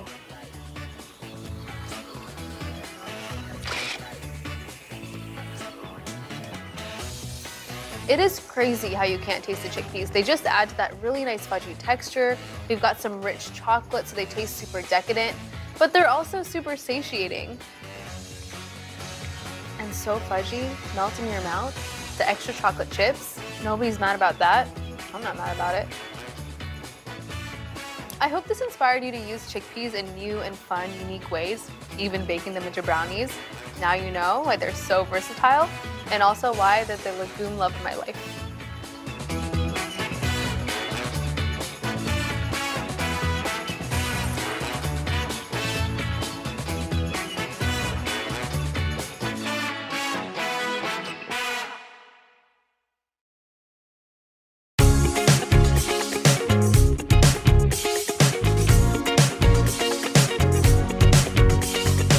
Welcome to the Making of Today. It's a show about how we bring the Today Show to you every single morning. For the next half hour, we are going to share the behind-the-scenes secrets from some of the biggest moments over the last few months. Are you ready to kick it off? All right, let's do it. First, we're going to peel back the curtain on a royal encounter. We got to look at the making of today from The Hague in the Netherlands, where Prince Harry hosted the 2022 Invictus Games back in April. Hoda sat down with the Duke of Sussex to hear about the event, his famous family, and life these days. Here's a glimpse at the action. The crew and I landed at The Hague about 24 hours before my interview with Prince Harry. We took an overnight flight to get here. So everybody's blurry because I watched Barb and Star on the plane for 1 hour and then ate and stayed up. So I'm delirious. So what we're going to have to figure out is how to wrap this day up, try to get some rest because the interview's tomorrow morning in Netherlands time. So we are going to wrap that interview fast. Like with so much of our work, we are up against the clock. We're going to get the piece cut overnight so that when we land in the United States at 7:30 p.m. Tuesday, by Wednesday morning it'll be ready. And just to show you how magical we are, we're actually going to get a chunk of it on nightly news Tuesday night. So it's going to be a full-on, all-out sprint, and it's worth every second. Here on the ground, in advance of my interview, I want to not just read in, but I also want to attend the Invictus Games. You just got a gold medal. Oh my God, you did? Yeah. Congratulations, that's awesome. So that when I sit down with Prince Harry, I can speak from my experience. It's now the day of the interview and things got really exciting really quickly. We're about a half hour before we start rolling with Prince Harry. Hoda's already actually met him. As we got out of the car, randomly he was walking in a very Hoda-esque moment. They saw each other, they greeted each other. We got about a half hour to go, so we're pretty excited. The crucial part is here because you're on F28. You got to make sure that you're focused, okay? Right now, there's a couple things happening. Hoda's sort of focusing in on sort of the conversation and what she's going to do and how she thinks that the interview is going to play out. And then there's also the crews, which are working on background, lighting. We're checking everything, making sure that we're in touch with New York. There's a lot going on right now. A lot going on. And in royal fashion, Prince Harry arrived on time and ready. My job is here with these guys and give them the support I can and try to work out what and how I'm going to do my closing speech. Yeah, what are you going to say? I don't know yet. Yeah. Otherwise, if I knew, I wouldn't tell you. My conversation was as interesting as I'd hoped for, and I have to say Prince Harry was kind, honest, and reflective. My sort of mantra now every day is, and it's a dangerous one because I need to make sure that I don't have burnout, but is trying to make the world a better place for my kids. Otherwise, what's the point in bringing kids into this world? And the determination of these athletes and the support of their families will leave a mark on me forever. You know, you land and you have a quick turn, and they always tell you quick turn. You got to go in there and shoot and get out. Well, I'm here, okay? I have met people who I won't forget, who've inspired me.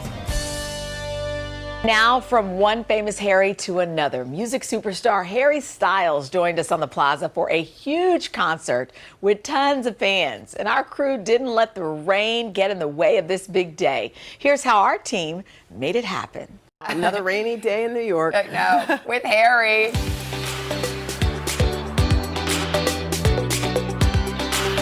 Yes, that Harry. Harry Styles kicked off our summer concert series and brought the music.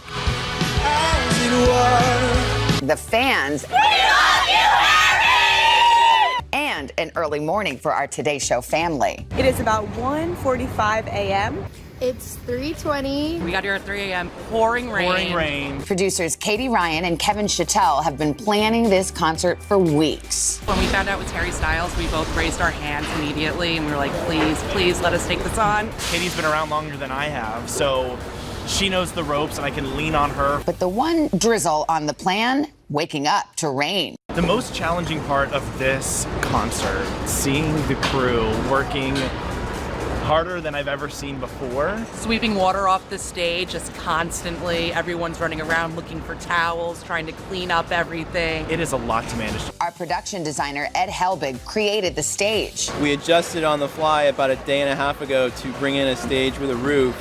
But we've been working on it for a few weeks, and we definitely worked with the artist to make sure that the stage configuration worked for how he was going to perform.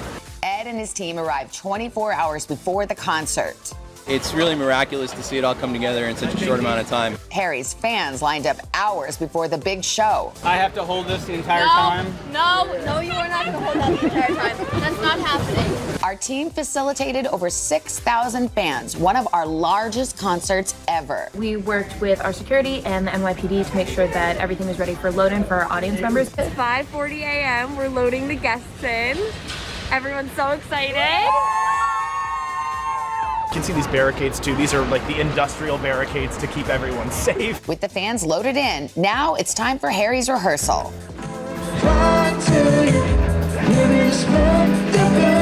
I don't know if you Today All Day peeps out there are aware, but we had the artists come out around 6 a.m. to make sure to check their audio levels, make sure everything looks good, sounds good. And from that moment on, we don't stop. People may not realize or see is how we're always kind of setting up 3 steps ahead.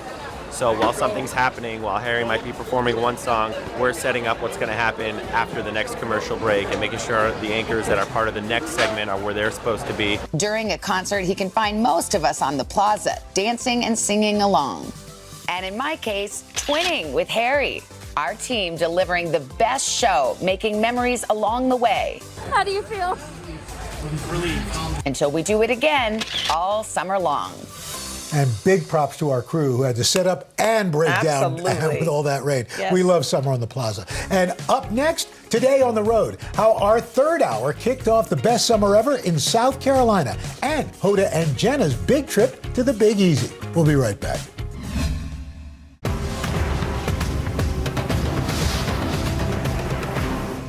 At 73, Prince Charles is still waiting for the job that is his birthright.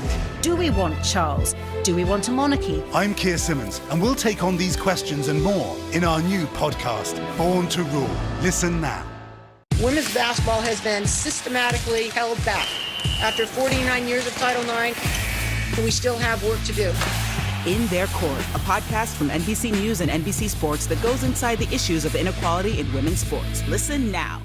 Hallie Jackson Now, weekdays at 5 on NBC News Now. At 73, Prince Charles is still waiting for the job that is his birthright. Do we want Charles? Do we want a monarchy? I'm Keir Simmons, and we'll take on these questions and more in our new podcast, Born to Rule. Listen now. Top Story with Tom Llamas, weeknights at 7 on NBC News Now.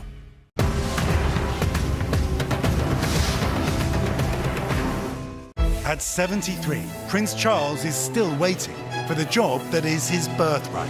Do we want Charles? Do we want a monarchy? I'm Keir Simmons, and we'll take on these questions and more in our new podcast, Born to Rule. Listen now. Today is now a podcast, available every morning. Listen wherever you get your podcasts. For breaking news in our changing world, download the NBC News app. Welcome back to the Making of Today. In May, we took the third hour of Today on the road. Thanks to our friends at Verbo. We headed to God's country, as Craig likes to call it, South Carolina. Yep, we set sail for sunny Hilton Head Island to enjoy beautiful views, incredible food, and to make a few memories along the way. And here's how it all came together. What better way to kick off summer than to take the third hour to Hilton Head Island, home of beautiful beaches, low country cuisine, and lots of fun in the sun. Guess what, everybody? It's happening. A whole crew of the third hour today. We're headed to South Carolina, and now, as much as we talked about it, now feels real. While in flight, our Today Show crew was in South Carolina, setting up in our beautiful location. The minute we landed, we were greeted with a warm welcome, and it's off to our first location for a special shoot, a Buddy Up. It's time to get fishing. Our producer, Alicia, prepped us for what would be a fishy adventure. We're about to go out on the Calabogie Sound for a little shoot with the 9 a.m. town. Okay, so I'm on the chaser boat, which means we're going next to the main boat. And I'm listening to the feed on this phone. We've got Fuzzy here driving. And while we were shooting on the water, our producers were back at our gorgeous Verbo beach house, getting ready with the crew for another late night shoot. We are planning to finish wrapping up our very special event, this very special edition of the third hour today. Carlos Gal on the phone. after the show preps, we end the night with a beautiful sunset and team dinner. And finally, the big day is here, and the crew was working hard on making sure the lights, camera, and audio are ready to roll. So basically, we're just going through the rundown here. First part of the show, we just kind of go through everything and see what's going on, so we know who's being mic'd and what we're doing, and that's basically where we start. So I'm printing the show rundown, so they're about to have a camera meeting with the stage manager, go over all the set locations, and this is all the info that they need to know. Then it's showtime. This is a special edition of the third hour of today, live from Hilton Head Island, South Carolina. Yeah. And we couldn't forget to wish our good buddy Craig a happy birthday. Happy birthday to you. That's a wrap on our time in God's country. None of it would have been possible without our amazing Today Show team. We had a blast. Oh, it was great. It was so fun. And speaking of, Hoda and Jenna always bring the fun, whether they're in the Big Apple or the Big Easy. Back in March, the dynamic duo headed to New Orleans for 2 special shows. They experienced local culture, food, and met up with some famous friends. Today, contributor Donna Farrison has an inside look how they got it all done. New Orleans is known for its delicious food, jazz music, and unforgettable culture. So whenever we head on down to the Big Easy, we know it's going to be a party. We are going to film 2 shows. We can't wait for the crowd, can't wait for the people, can't wait for the better weather, can't wait for the food. We just touched down in New Orleans, and what is the most important part? Food and cocktails. So we're at our team dinner. Here's to a fabulous remote shoot. Let's go! So let the good times roll. Guess what I found? People who are excited for tomorrow. I am so excited! Hoda and Jenna. Go girls! We can't wait. I'm going to meet Hoda and Jenna at a crawfish boil, which Hoda's the queen of New Orleans, so we know that this is not her first crawfish boil. But I can't wait to see how their day went. Come with me.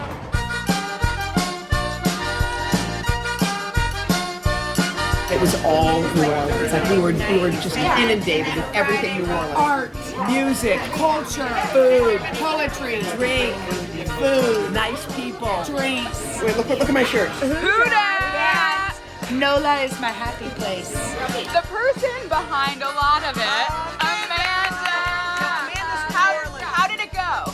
We had a really fun day. We went around the city. You took us everywhere. Can we eat now? Yes.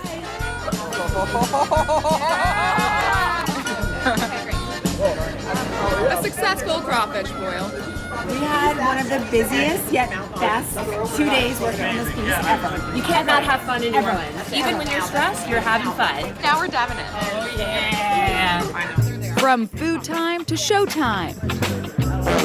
And it's the behind-the-scenes crew that helps make the magic happen.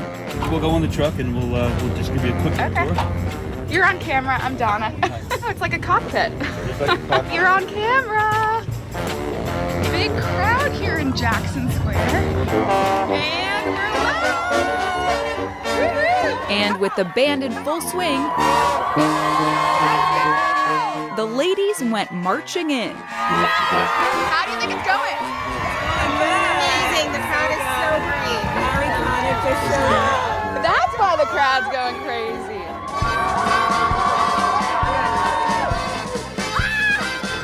Come here! And Hoda got to share her favorite city with her favorite girls. Come here, New Orleans never disappoints, and neither does our amazing team.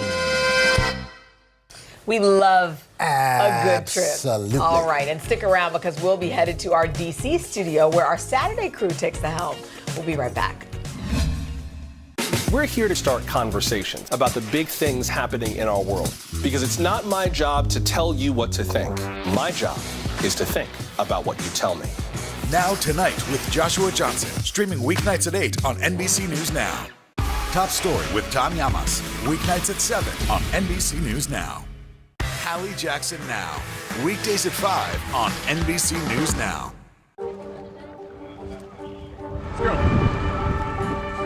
This is a critical choke point for this fire.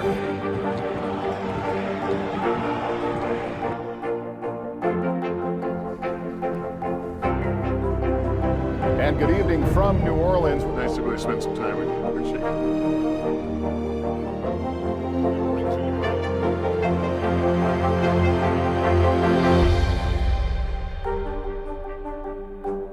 Hi, everybody. Good morning. Welcome to Today. We have a lot to get to this morning, guys.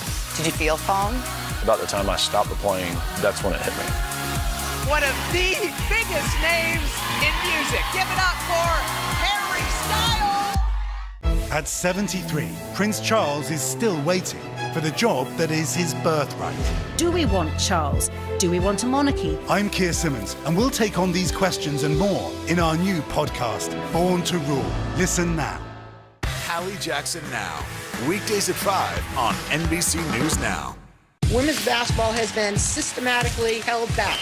After 49 years of Title IX, we still have work to do. In Their Court, a podcast from NBC News and NBC Sports that goes inside the issues of inequality in women's sports. Listen now.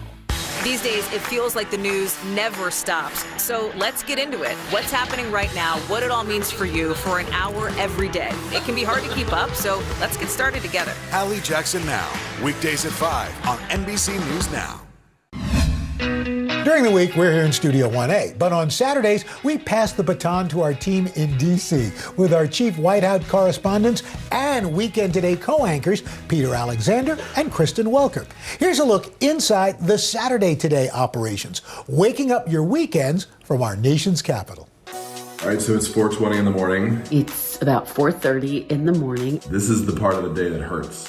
I just made my coffee so that I'll have some energy. Never in 18 years being at the Today Show have I had a cup of coffee. True story. So I just arrived at work before 5 a.m.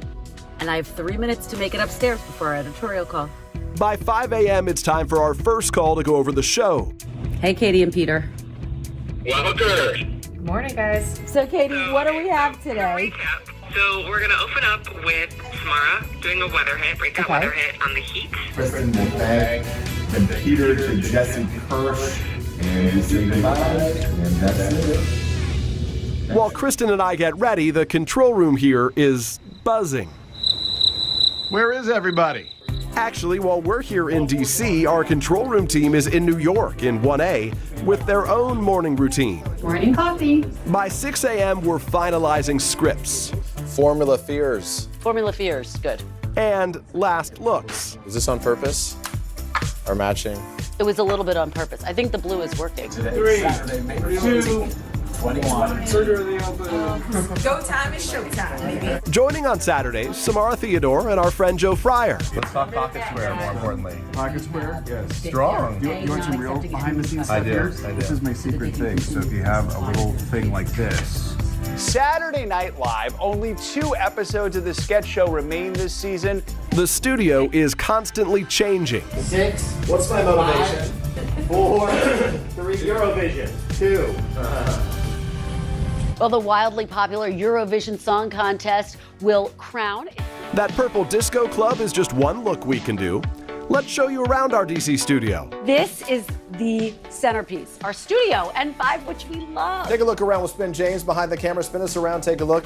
We'll join you on the other side. We have a bunch of different angles that we can use. And if you come this direction, look at our view. It's spectacular. We are literally just about a block and a half from the U.S. Capitol. This is our giant wall. One of the coolest places. Yeah, no doubt. And so when it's cold out, this thing cooks at like 150 degrees. So this room gets pretty warm. Whenever we're doing a story, the backdrop a lot of times matches the theme of the story that we're doing. So speaking of matching, they take this shot of us, Welker. It looks like we're off to prom. It's prom season. I know. We look like we're days matching. One final thing we like to do each Saturday morning, the after party, our post-show recap on Instagram. Okay, now don't start rolling until I'm ready. No, my hair looks good. Yeah, okay, rolling. Oh my gosh. Every time. Does it ever get old? Oh my God, there's gonna be an ice cream truck? That's like a real thing. Have a great weekend, guys. Have a good one. See you, bye. How fun to see that DC I love that studio place. and snag an invite to the after party. Well, now we're inviting you to somewhere here in Studio 1A, our dressing rooms. Uh-oh. Okay, so Dylan starts off with a tour of her space. come on in. I'm gonna walk backwards.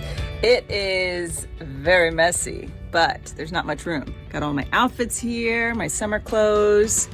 I often sometimes do my own makeup. So I've got that here, just food and coffee and whatnot. But my favorite part of this whole room is my wall of art from Calvin and Oliver. They are constantly drawing every single day, and I never know what to do with this stuff, but I have just hideous wallpaper. So I've been slowly covering it up with all of their artwork.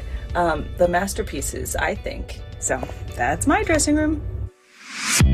Come on in. Wait, this must be your shoes. So these are my shoes, and then the shoes turn into the hoodies that I wear into work and I don't feel like wearing home. And now it's too hot to wear this, so they stay. Hair for when I want to do a ponytail. Random things, hairpins. Clothes, I just keep like a little extra stash. Where do you fit? Hair products under here. Oh wow. Yes. And then I did my makeup this morning, so makeup here. What's your favorite part of your dressing room? My favorite part of my dressing room is when I sit in this chair right here and I see all the people I love, like my work family and my real family. And then the fact that we were in the Highlights magazine of all the accolades means so much to me because it was so special to me as a kid. So this is like my little happy place. Well, hello. What have you got going on in? Wow, what have you got going on in here? Well, let's see. Got my under desk treadmill. We got a standing desk. That's kind of good. Do you ever sit? No. It's just, yeah. I'm never in here that long. And when I'm in here, I like to get a few steps in. I only get it up to about 2.5 miles per hour, so you're not out of breath. Then you have all your memories over here. All my stuff, pictures from family, friends, memorabilia. Wow. It's all happening. It's all here. So what is your favorite part of your dressing room? I don't know. Just it feels cozy. It's cozy, you know. It's nice stuff that means something to me. It reminds me of all the parts of my life that I love, both professionally and personally.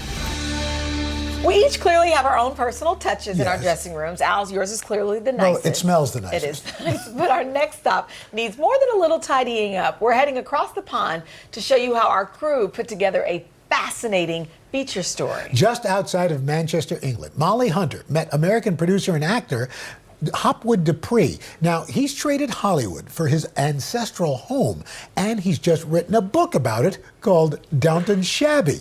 Check it out.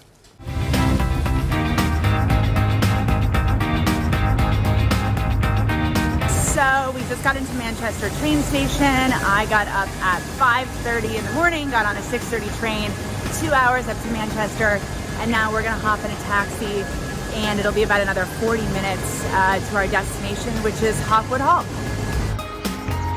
And that's where Joel Lawrence, our photographer, has already arrived. He's filming with a drone, getting aerial shots. It's a tricky flight because we only have a very small area we can fly within. Tricky to get all the different angles.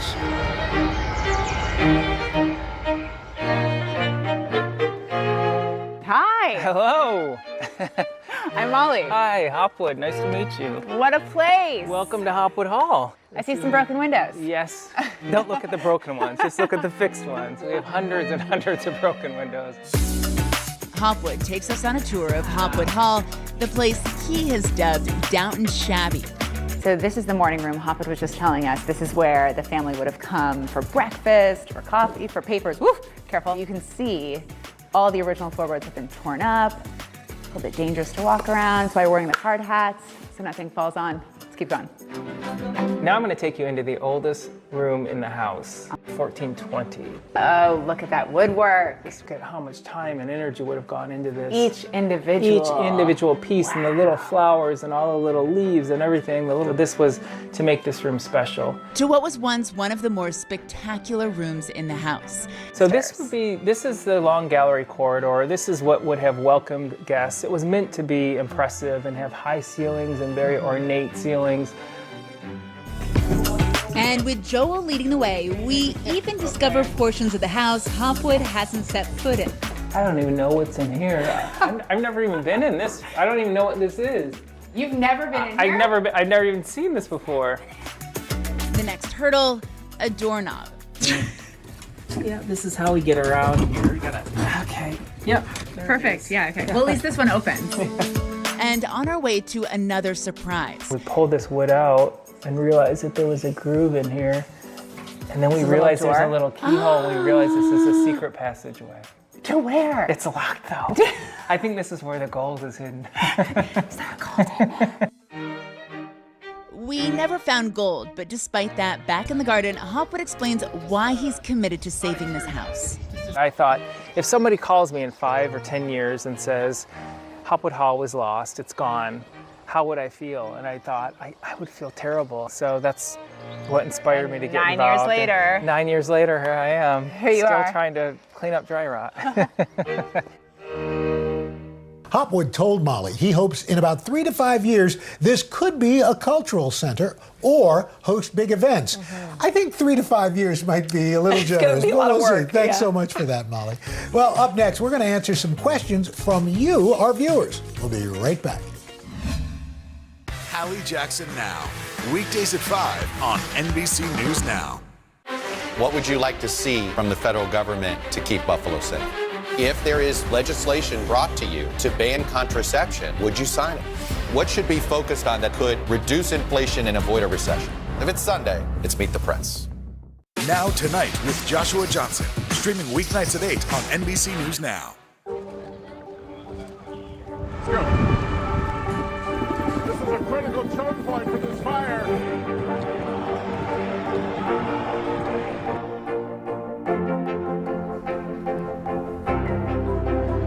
And good evening from New Orleans. Nice to really spend some time with you. Appreciate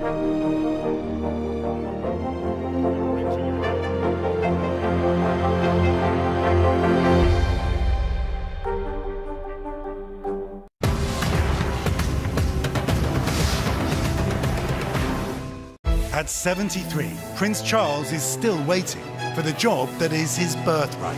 Do we want Charles? Do we want a monarchy? I'm Keir Simmons, and we'll take on these questions and more in our new podcast, Born to Rule. Listen now. What would you like to see from the federal government to keep Buffalo safe? If there is legislation brought to you to ban contraception, would you sign it?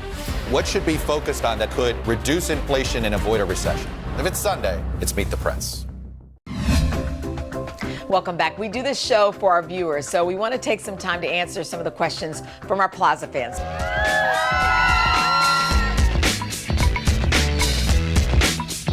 I want to know, what's the #1 thing left on your bucket list? What's yours? My goodness, there are some people I would still like to interview. I would love to have dinner. Can I just have dinner with Oprah and Beyonce? Okay. And interview them while we do it? Yeah, Okay. that's a small order. What about you? To have an entire family reunion. We've never had a Roker family reunion. So Oh, really? I'd like to do that. I know you work a lot of long and early hours, so what's your favorite thing to do to unwind?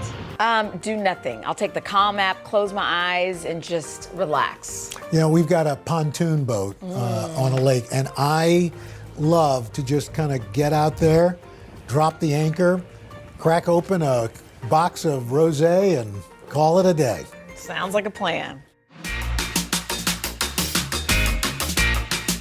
You're gearing up for the City Concert Series this summer, and I'm curious, what's your favorite concert you've ever been to? For me, I don't know if it's a surprise, but Beyonce, I've gone a few times. I love it. I just think she's such a great entertainer. Like, you leave inspired and ready to conquer the world.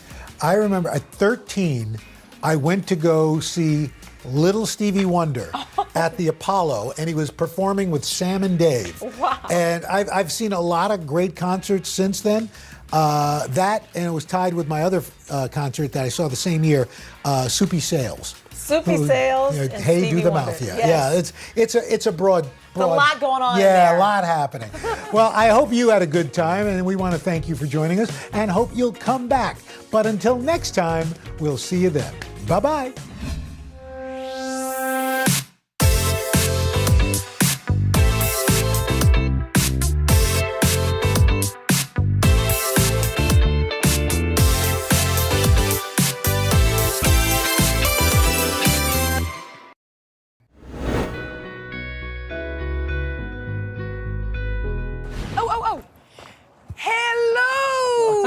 Have you ever heard that before? Not from you. How are you? Good, nice to see you. I mean, this day in this garden is just for you. How beautiful is it up here? Incredible. Thank you for coming. Thank you for having me on. Let's talk Legos. Legos. Legos. Was that hello, like, sounded deep enough for it to be belly button talk or not really? You have to kind of bring it down from here. Okay. You have to Hello. go. No, not your hand. Hello. Then you go up high. Oh, okay. You start low and go high. Hello. Yeah. No. Hey. Hello. What's that? Oh, it's just a stupid thing. Well, I'm sure it's stupid. It's not about me, is it? No. Not at all. No, me. All right. You know this girl Claire I'm seeing? Yeah. Well, he and I started joking that when she falls asleep, her stomach stays awake all night and talks to me. How's he talking? Well, the belly button's like a mouth. I'm bored. Okay, so you've played a lot of different Jerrys. Do you know what I mean? You've had the big puffy sleeve Yes, Jerry. on the Today Show. Yes. We debuted the puffy shirt on the Today Show with Bryant Gumbel. That is a very, very unusual shirt you have on. Yeah. You're all kind of puffed up. Yeah, it's a puffy shirt. You look kind of like a pirate. Yeah, like a pirate. Anyway, we're hoping to raise enough money with the with this. Look, I'm sorry. It is just a very unusual shirt. It could be kind of a whole new look for you. You know, you could put a patch over an eye. You could kind of like be the pirate comedian. Yeah. Exactly. You've had some iconic looks. Yeah. What made you think, okay, it's time naturally to be a Lego Jerry? Well, who doesn't want to be a Lego? It's Lego Seinfeld. He's blocky, he's stoppy, he has sea hands. What are we selling here? Lego, the reason people love Lego is because it clicks together. And once it clicks, it fits, it's tight, and it makes sense. Yes. And the world doesn't make sense, but Lego, you can order the universe with Lego. You can make sense of something. Yeah. If you follow the instructions and you complete the model, it makes sense. Yeah, I mean, I have 3 little kids. Have you ever stepped on a Lego in the middle of the night? It's painful, yeah. It's not a great thing. You're No. right that they make sense. There's moments where you want to throw them, though. Yeah. They're fun to throw, too. Is that sort of you? You know, they're like, Jerry, you make sense, but there's moments where you're like, no, that doesn't I've never stepped on a Lego, but it does seem like a killer. Okay, in this short, you say, but I don't want to be a Lego. Right. But you actually wanted to be a Lego. This was I your did, idea. yeah. What was the genesis? The genesis was Lego made a model of my TV show set, and Netflix bought the TV show and wanted to do a promo, and I went, hey, wait a minute. Why can't I be a Lego? And then I really wanted to do the line again. I don't want to be a pirate. But I don't want to be a Lego. But I don't want to be a Lego. I know. Somehow that is a hard octave to match. You know, there's a whininess to that that's really hard to do. These are some of the little subtle things of comedy that are very important. So what did your wife and kids think when you told them you were turning into... They loved it. I got the idea from my son, who wanted to build his last Lego. He's 16. He said, I think I got one more Lego left in me. One more. I go, why don't you do the set from my TV show? We were walking along, and I went, that's the promo. That's what I'm going to do. I'm going to make Netflix shrink me down. Shrink you down and pour actual Lego cereal into your mouth. The set is incredible. It's exactly like your amazing. set. Tell me some of the details you loved. I love the couch, and I love the refrigerator and the stove. And I love wearing the costume. Some of those bits, like, when I skate out in the end, that took an hour and a half of moving an inch at a time. And when I sit down on the couch, that took an hour and a half. The stop motion is not done with humans. Yeah. It's done with props. The last person to do it was Peter Gabriel, Sledgehammer. Oh, really? Yes. Humans don't do stop motion. We do it with toys and props. You don't ask a person to do this. And now this. And now this, you know. But the fact that, so first of all, somebody told me about this and I thought like, no, Jerry Seinfeld's not becoming a Lego. And then they told me you shot it last week. Yeah, last week. So how much fun was it? There was a lot of laughter. It was insane. It was just this crazy, everybody, we had to hire an animation company to do the stop motion, because I wanted it to be stop motion. And then to build that set, it was all custom made out of foam and then paint and then the plastic finish to make it shiny. I mean, we worked so hard on it. Well, it was so much fun. I bet it was. Yeah. So the amazing Bryan Cranston, who is a Tony winner, an Emmy winner, Yeah. Oscar nominated. Yeah. You call him on the phone and you're like, hey, you want to be a Lego? He's not a Well, Lego. he's an announcer. He's an announcer. Coming this fall to Netflix. Seinfeld. You call him on the phone and say, want to be in a Lego short? Yeah, And his response was, love to. He says, I don't know what you're talking about, but I trust you. That's what he said. Did you notice the little dentist chair at the end? I sure did. Was Was that a nod to him? I think that's a cookie, what we call a cookie. Okay, I thought maybe that would have been a stranger conversation, but it was just pretty basic. Want to be in a Lego short? Let's do it. If you're a comedy person, which Brian is, even though he's done a lot of Yes. drama, and someone gives you a crazy idea, you go, yeah, that sounds crazy. At 73, Prince Charles is still waiting for the job that is his birthright. Do we want Charles? Do we want a monarchy? I'm Keir Simmons, and we'll take on these questions and more in our new podcast, Born to Rule. Listen now. These days, it feels like the news never stops. So let's get into it. What's happening right now, what it all means for you for an hour every day. It can be hard to keep up, so let's get started together. Hallie Jackson Now, weekdays at 5 on NBC News Now. For breaking news in our changing world, download the NBC News app. What would you like to see from the federal government to keep Buffalo safe? If there is legislation brought to you to ban contraception, would you sign it? What should be focused on that could reduce inflation and avoid a recession? If it's Sunday, it's Meet the Press. We'll meet Ukrainians who are defending their country one block at a time. When you were still in Kiev, could you hear the bombing? My name is Lester. Who's this? For breaking news in our changing world, download the NBC News app. We'll meet Ukrainians who are defending their country one block at a time.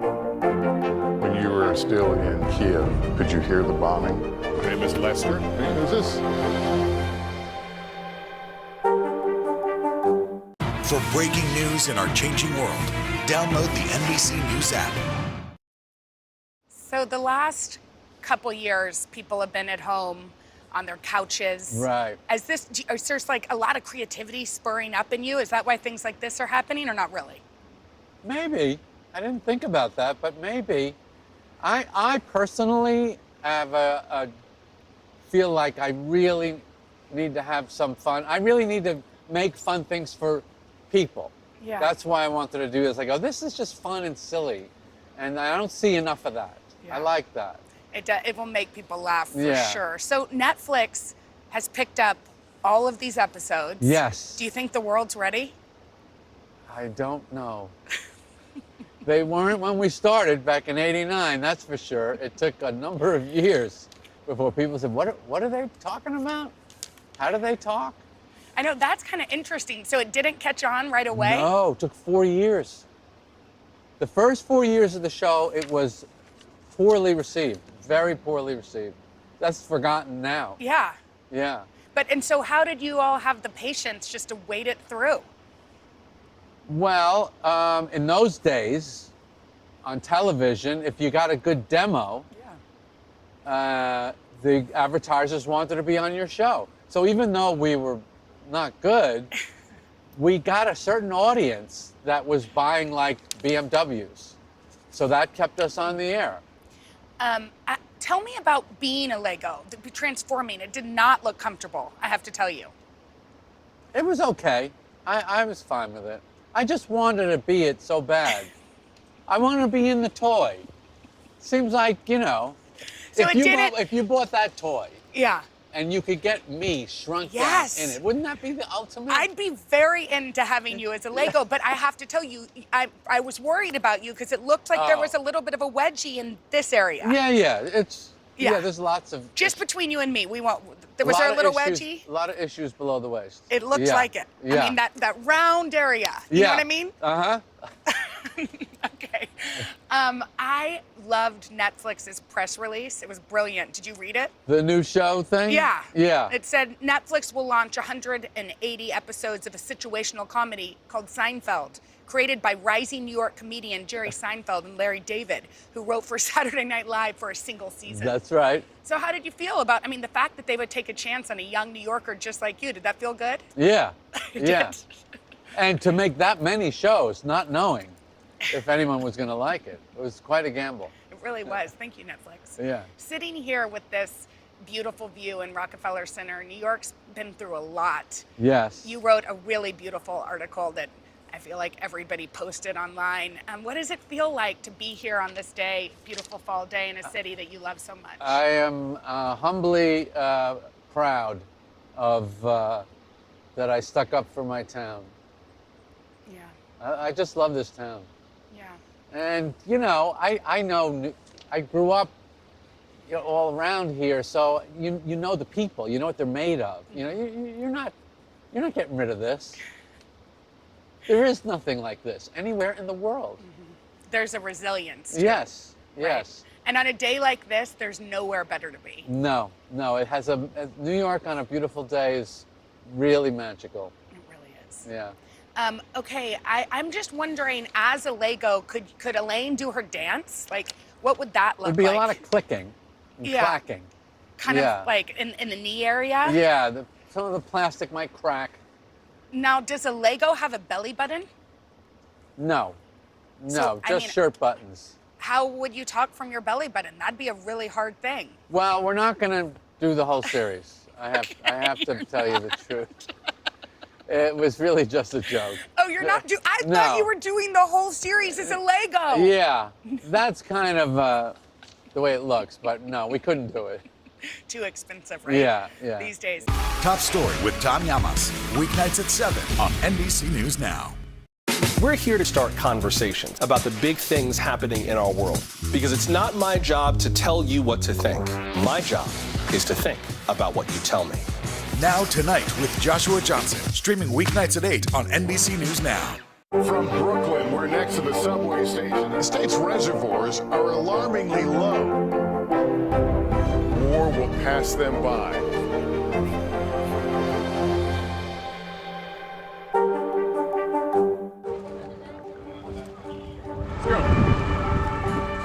This is a critical choke point for this fire.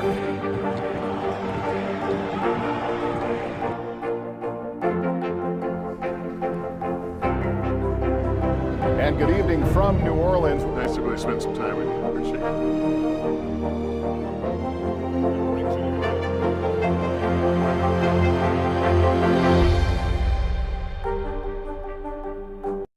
Hi, everybody. Good morning. Welcome to Today. We have a lot to get to this morning, guys. Did you feel calm? About the time I stopped the plane, that's when it hit me. One of the biggest names in music. Give it up for Harry Styles. These days, it feels like the news never stops. So let's get into it. What's happening right now, what it all means for you for an hour every day. It can be hard to keep up, so let's get started together. Hallie Jackson Now, weekdays at 5 on NBC News Now.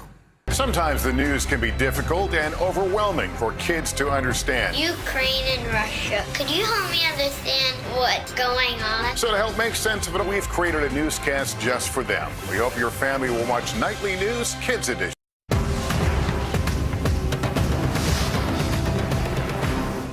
Now Tonight with Joshua Johnson, streaming weeknights at 8 on NBC News Now. The biggest grievance of 2021 so far. And you don't have to have one if you don't want one. But Oh, do you I've have got one? tons. Sounds like a plan. That's because it is a plan. That's what the sound was. Just tell me what time you want to meet. Stop saying the thing sounds like a plan. You know what? Actually, Hoda and I, and actually Savannah, we're in a fight over the word literally. because we think it's overused. Way overused. Are you on my side? Totally. They're like, Totally well, could go literally, too, by the way. literally, it's freezing out here. I'm Yeah. like, no, it's just cold. It's just freezing. If it was literally freezing, Yeah. you would have frostbite. That's right. Okay, so you want to tell Hoda that you're on my side? I'm on Jenna's side, Hoda. Stop with the literally. Thank you. It's not a book to begin with. Yeah, if we want to talk literal, Yeah. let's go to talk Jane Austen. You know Yeah. what I mean? You go away from New York for a couple months. What's the first thing you do when you come back? Just walk. A walk in New York is like reading a novel. You see snippets of, you know what I love? That people yap on the phone out loud. I love hearing half a conversation. I do too. It's fun, right? I don't find it annoying. No, I don't like find it annoying. In fact, when we go to restaurants, I'm like, honey, they're getting divorced. He's like, can you pay attention to me? Yeah. It's hard not to. Musical artist that you listen to that would surprise some people. Do you like music? I love music. That would surprise some people. Yeah. I don't know if it would surprise them. I really love John Denver. That's not a surprise. I love America. I love the band America. And I really love Malo, who they had a song called Suavecito, which is my favorite song. Is it really? Suavecito? Can you sing a little bit of Suavecito to me? La la la la la la. Sound familiar? No. You know this song, Jenna. You know this song. Suavecito? You know Suavecito. You don't know that you know it. It's one of the greatest Latin. Suavecito. Yeah. Is that it? No. I'm thinking Despacito. It's not Despacito. Do you know Despacito by yes, the Bieber? Despacito no es suavecito. Okay. Es diferente. So I felt like I needed to say hello. Is that better? Right. No. Is it what? Was that better? Hello. Hello. Okay. What's the number one Seinfeld line that people yell at you when you're walking the streets? They yell, where's Kramer? A lot. I don't know why I'm expected to be with him at all times. They yell, where's Kramer? What do you say? I go, he's not real. He's not real. This is sort of a strange one, but last picture you took on your iPhone. I hope only if it's not appropriate. It's always, of course, I don't do anything not appropriate. Okay, the good. last picture I took, well, it's a small story. Okay, we've got the time as long as you do. I watch a lot of YouTube. I like funny pet stuff. Yeah. And I saw know you do. a That's your bulldog life. riding a skateboard. And it was so cute, and I was so fascinated. And I just thought that they just showed how this bulldog, he just loves his skateboard. He loves it. And I go, that explains so much of life right there. He just loves it. There's no reason why. No one will ever understand why. He loves that skateboard. So later on that day, I was walking from 69th in New York to Columbus and 81st. And as I was getting up to Columbus on 81st, I saw a bulldog and a woman, same day, a woman carrying his skateboard. Was it the same bulldog? No. And did you take a picture of it? Yes. And did you send it to your wife? No. Okay. I thought maybe you'd share it. I know she likes funny pet videos I told the too. story. The picture wasn't great. A little blurry. Yeah, but it was amazing. So I just have to go back to the fact that you like funny pet videos. Do you find comfort in them, humor? What is it? I don't really have a pet. I know. You do have a pet. You have Javier. I'm not. It's not. He and I have no real relationship. Wait, your wife is going to take real offense to this. No, it's her thing. You don't like cats? They're okay. But Javier is marrying my sister's cat. That's fine. You're not going to be at the wedding? I guess I will. You don't really like a cat. I like that my wife enjoys it. Okay. And when he gets lost, I go looking for him. Well, Javier does not go outside on the streets of New York, does he? No, but we have a house on Long Island, and sometimes he will escape. Okay, well, that's nice. So you do secretly love the cat? Okay, secretly. Okay, I thought Let's keep it a secret. All right, don't tell anybody.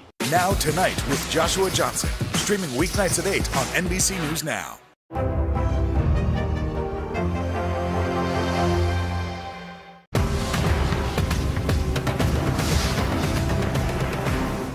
Now Tonight with Joshua Johnson, streaming weeknights at 8 on NBC News Now. Hallie Jackson Now, weekdays at 5 on NBC News Now. To cover the news, you have to be in it. These are families trying to board those trains to Poland. I also want to get home. You'll get home. Every night, it's your news playlist. Top Story with Tom Llamas, weeknights at 7 on NBC News Now. For breaking news in our changing world, download the NBC News app. Sometimes the news can be difficult and overwhelming for kids to understand. Ukraine and Russia. Could you help me understand what's going on? So to help make sense of it, we've created a newscast just for them. We hope your family will watch Nightly News Kids Edition. Today is now a podcast, available every morning. Listen wherever you get your podcasts.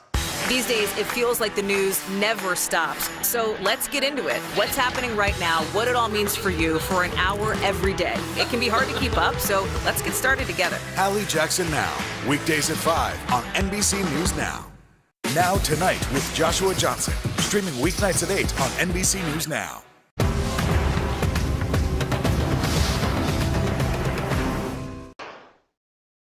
Excuse me, I think you forgot my bread. Bread, $2 extra. $2, but everyone in front of me got free bread. You want bread? Yes, please. $3! What? No soup for you. You want bread? $3! No soup for you. How would I describe the soup Nazi? Is I just thought he was a very militant food vendor who didn't take crap from anybody and ruled his soup station with an iron fist. And I even went into the original audition in an army uniform with a beret, so I looked like Saddam Hussein. You're pushing your luck, little man. Sheila! Hey! Uh-oh. What is this? You're kissing in my line? Nobody kisses in my line! My favorite line is the kissing line, and I was doing a thing for Sony once called the Seinfeld Food Truck, where we were going to different locations, and for 2 hours people would line up and get treats. And I very seldom get the chance to say that line, and there was one couple in Albuquerque, New Mexico, who were brave enough to stand there and start making out in front of me, and I finally got to say, like, "You're kissing in my line? Nobody kisses in my line!" The main thing is to keep the line moving. So you hold out your money, speak your soup in a loud, clear voice, step to the left and receive. So right. The step to the left part, it's been made fun of so often. I've had people come up to me and like stand like that and step to the left. And going to the actual real soup stand, I finally found out that the reason you step to the left is the menu board is to your right. So if you order and stay there, no one else could see the menu. So there actually is method to the madness. I actually say no soup for you a lot these days, but in the first 3 years after the episode, I refused to say it. I wouldn't say it for anybody. When I was nominated for the Emmy, I had interviews with a few big TV shows, and I refused to say it for them because I just thought I'd sound like a bad water cooler impression of myself out of context. And then when we shot the finale, the very first scene we shot was actually a silent scene at this bed and breakfast where I take Poppy's soup bowl away from him because he motions that he wants salt and pepper.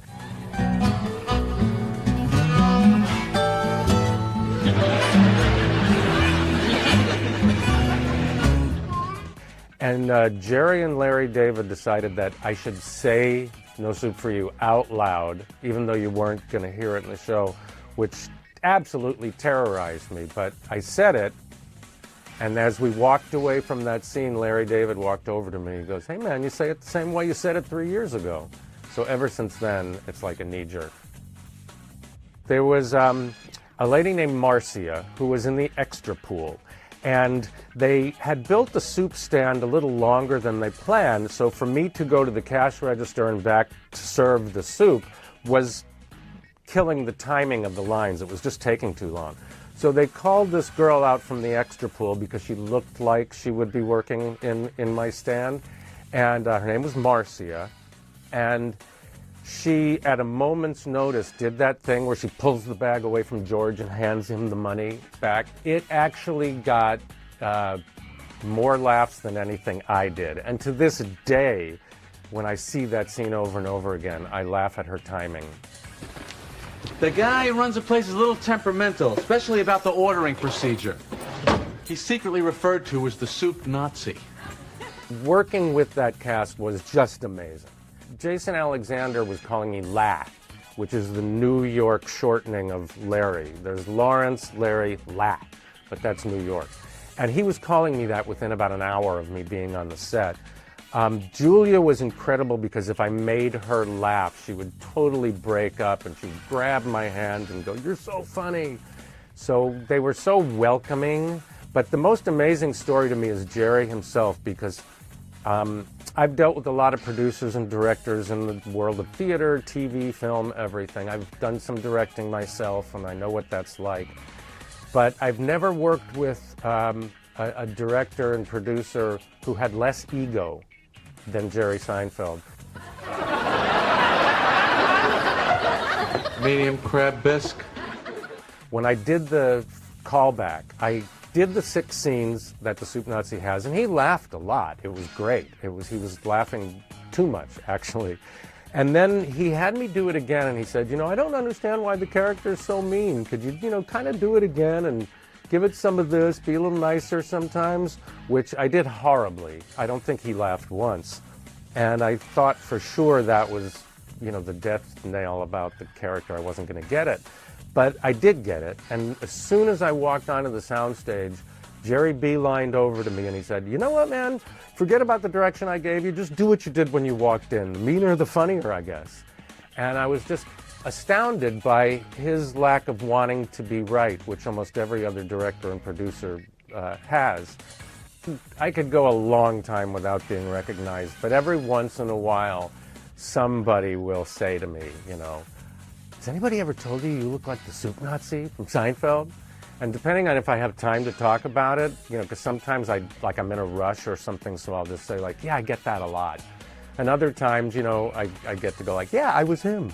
And it's always fun because Seinfeld fans range from 13 years old to 83 years old, A couple of times I've been somewhere, like on the subway or somewhere where it's crowded and people can't really see me, and I will actually hear somebody say to somebody else, "No soup for you." And I'm actually 10 people away and they don't even know that I'm there, but I hear people say it. I actually wrote a book called Confessions of a Soup Nazi, an adventure in acting and cooking, which is part cookbook, part memoirs of, 30, 40 years of being an actor. But the reason I wrote it is because I get so many people that come up to me and they go, "You were so great on Seinfeld. Did you ever do any other acting after that?"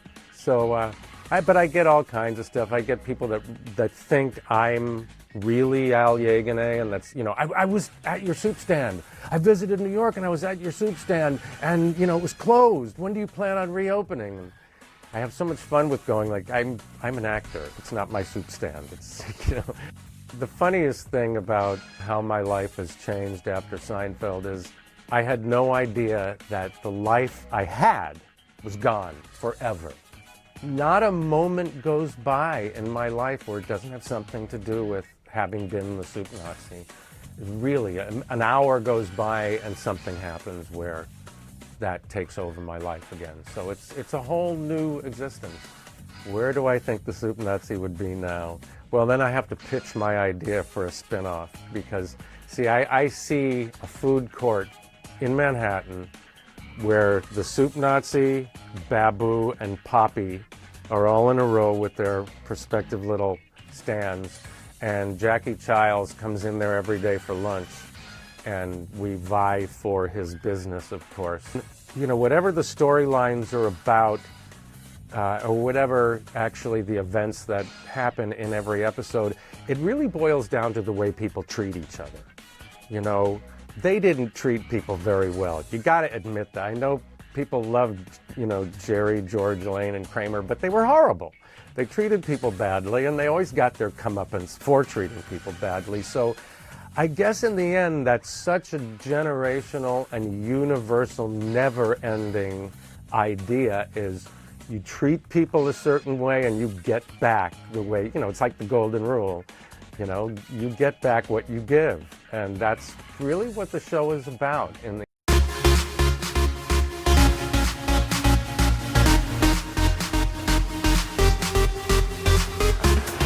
Hi there, all of you watching Today All Day. We've got a great Pop Star Plus coming up for you.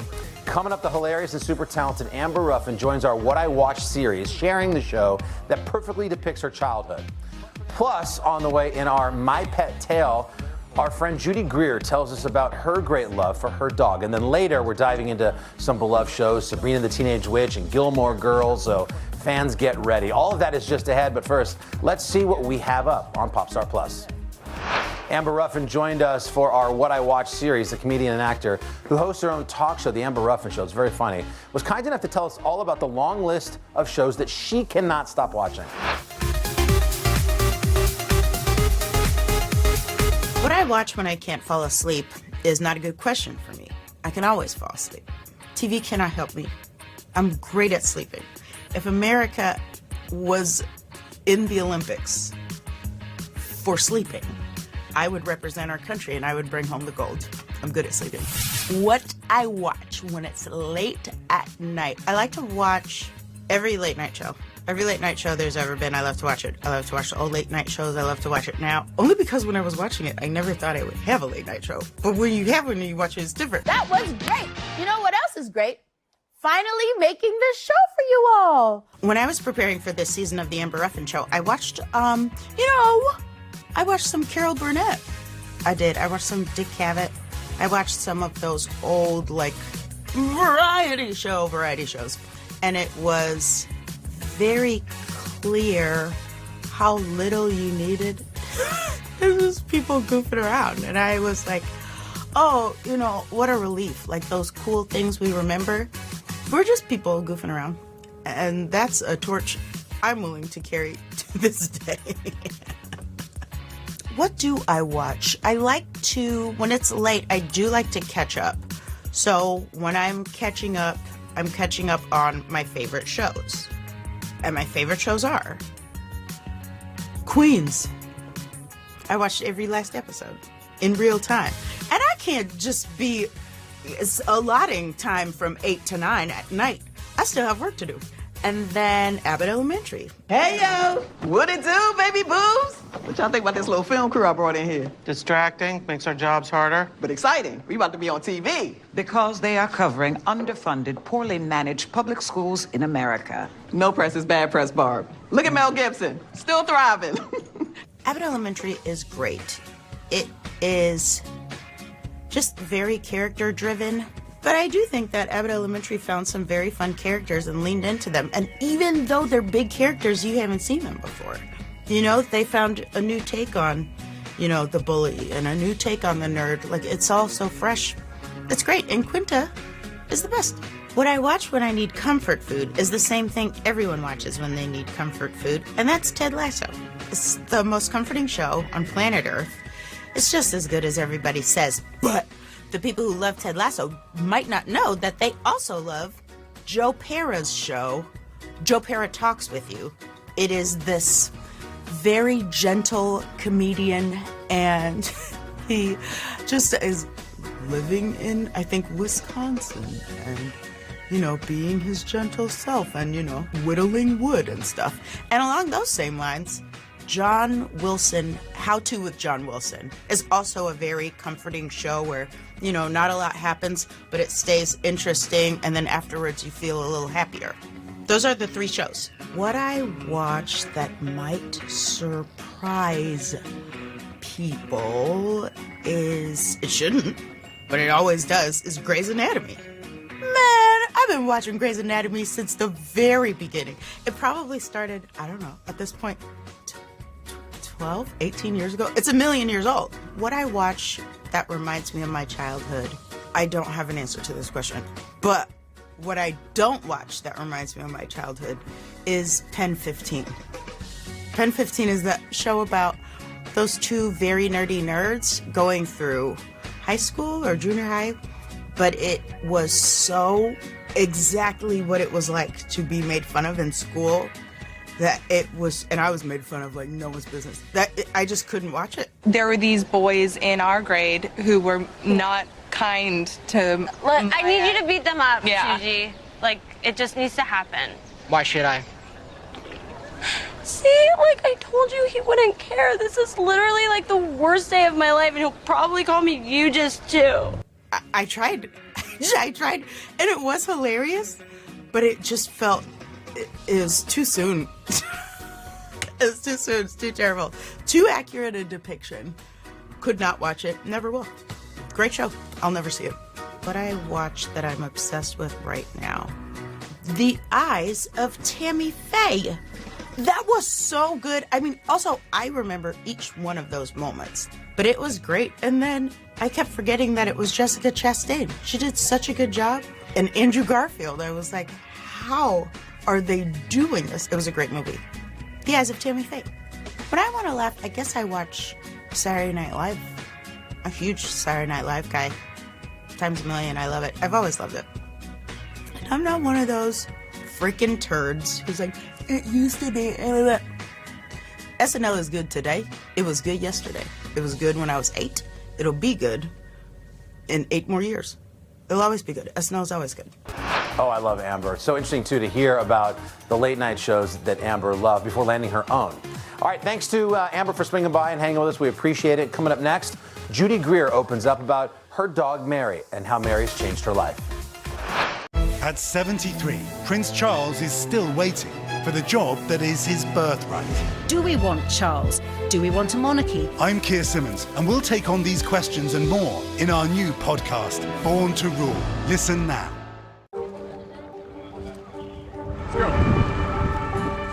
This is a critical choke point for this fire.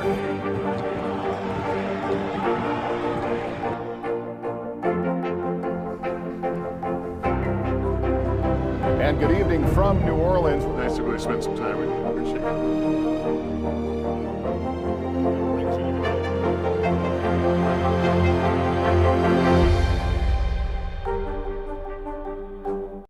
To cover the news, you have to be in it. These are families trying to board those trains to Poland. I also want to get home. You'll get home. Every night, it's your news playlist. Top Story with Tom Llamas. Weeknights at 7 on NBC News Now. This is a critical choke point for this fire.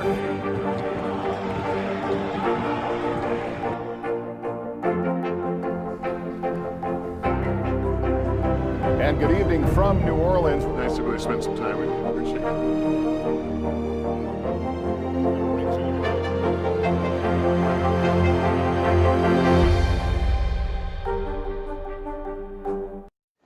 And welcome back to Popstar Plus. In our My Pet Tale series, we ask folks, of course, about their pets and how the pets that they've had have shaped their lives. Well, Judy Greer has a beloved dog named Mary, and we even learned just how much Mary helps Judy when she feels homesick.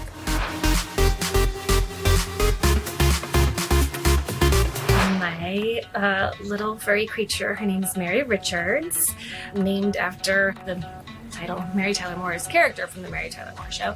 I'm too young to remember it being on television, but I watched it. I guess I saw it, probably on like TV Land or one of the cable channels in some hotel room when I was on location working and feeling homesick, and it made me so happy. I ordered all seasons on DVD, and I used to travel with them so that I could watch them on my laptop when I was traveling for work because it was so comforting to me. I also really responded to the Mary Richards character because it was pretty groundbreaking when you think about it. I mean, this was a woman who broke up with her fiance, moved to the big city, Minneapolis, Minnesota, in order to pursue a career in broadcasting, which again, at the time was very unheard of. Well, I had the most incredible male dog. His name was Buckley, and I had him for years, and he was my love and my roommate and my best friend.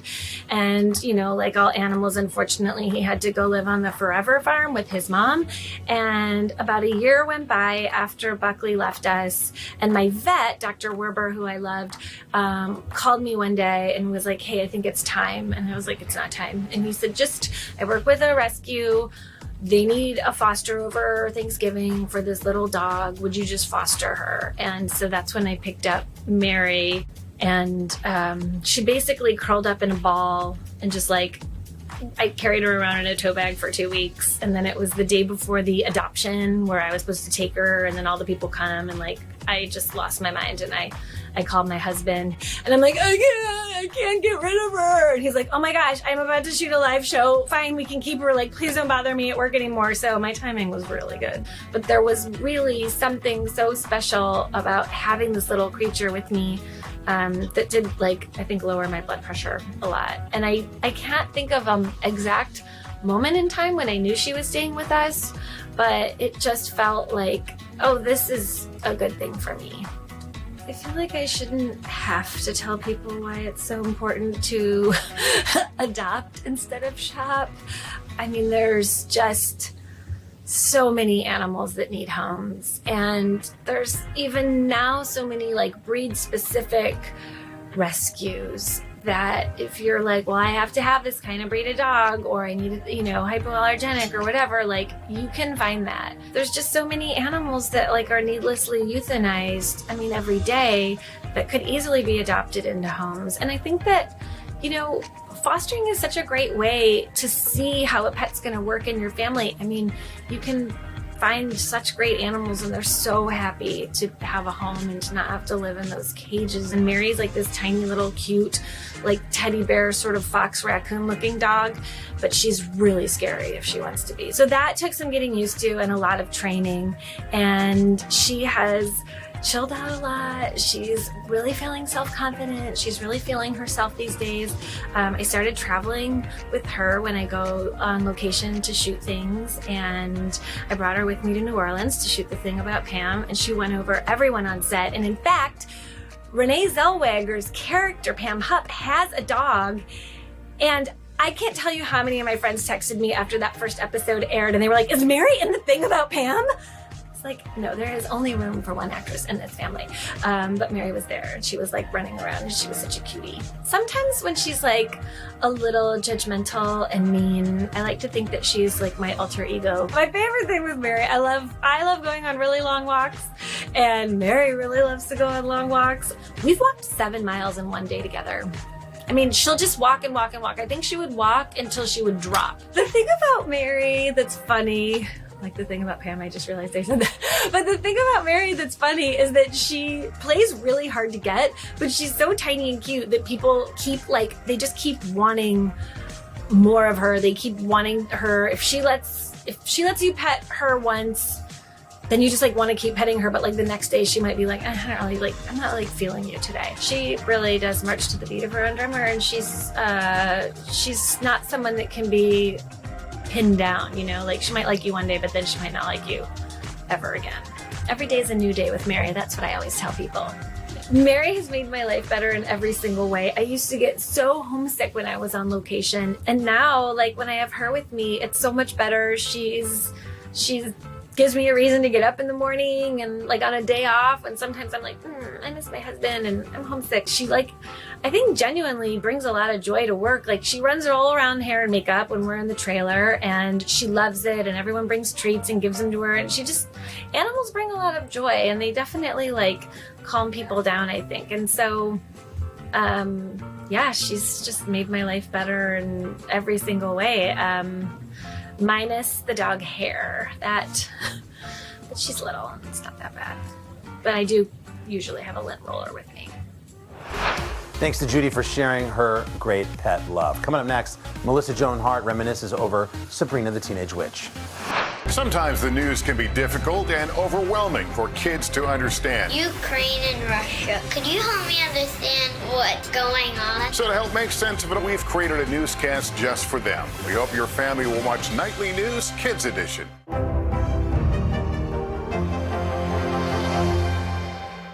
Hallie Jackson Now.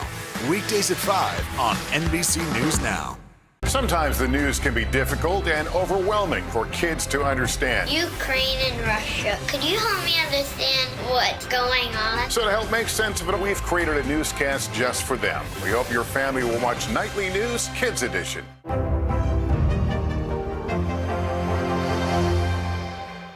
Now Tonight with Joshua Johnson. Streaming weeknights at 8 on NBC News Now. What would you like to see from the federal government to keep Buffalo safe? If there is legislation brought to you to ban contraception, would you sign it?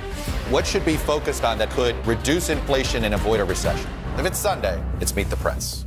Sometimes the news can be difficult and overwhelming for kids to understand. Ukraine and Russia. Could you help me understand what's going on? So to help make sense of it, we've created a newscast just for them. We hope your family will watch Nightly News Kids Edition.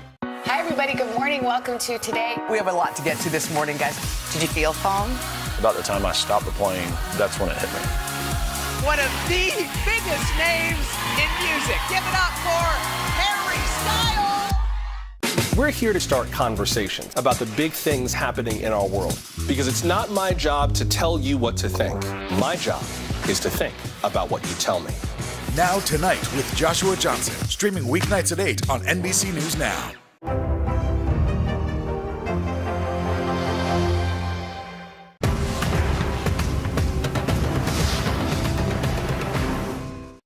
And welcome back. Melissa Joan Hart was only 20 years old when she landed the role of Sabrina in the Sabrina the Teenage Witch show. And she sat down with us for our flashback series and shared what it was like to work on the 90s sitcom. I guess I would describe Sabrina as sort of quintessential teen girl, doesn't want to draw too much attention to herself, but happens to wake up one morning with magical powers and has to deal. Wait. Don't come in here again. From now on, you use the freak's bathroom.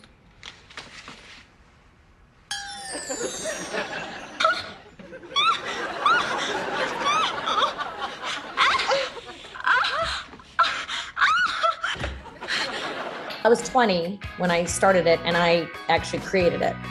It was an Archie comic, and my mom found the Archie comic book on a playground, and she sold it to Viacom as a TV movie. And then my mom kept saying to Viacom, this would be a great series. And they were like, okay, we'll see. And she kept saying, no, it'll be a great series. Like, all right. And she was like, this would be a great series. And they cut it together. She cut it together into a trailer and gave it to the network. And they were like, oh, this is a great idea for a series. She's like, yes, I know. So the series came together that way. So I never had to audition. It was my part created for me by my mother.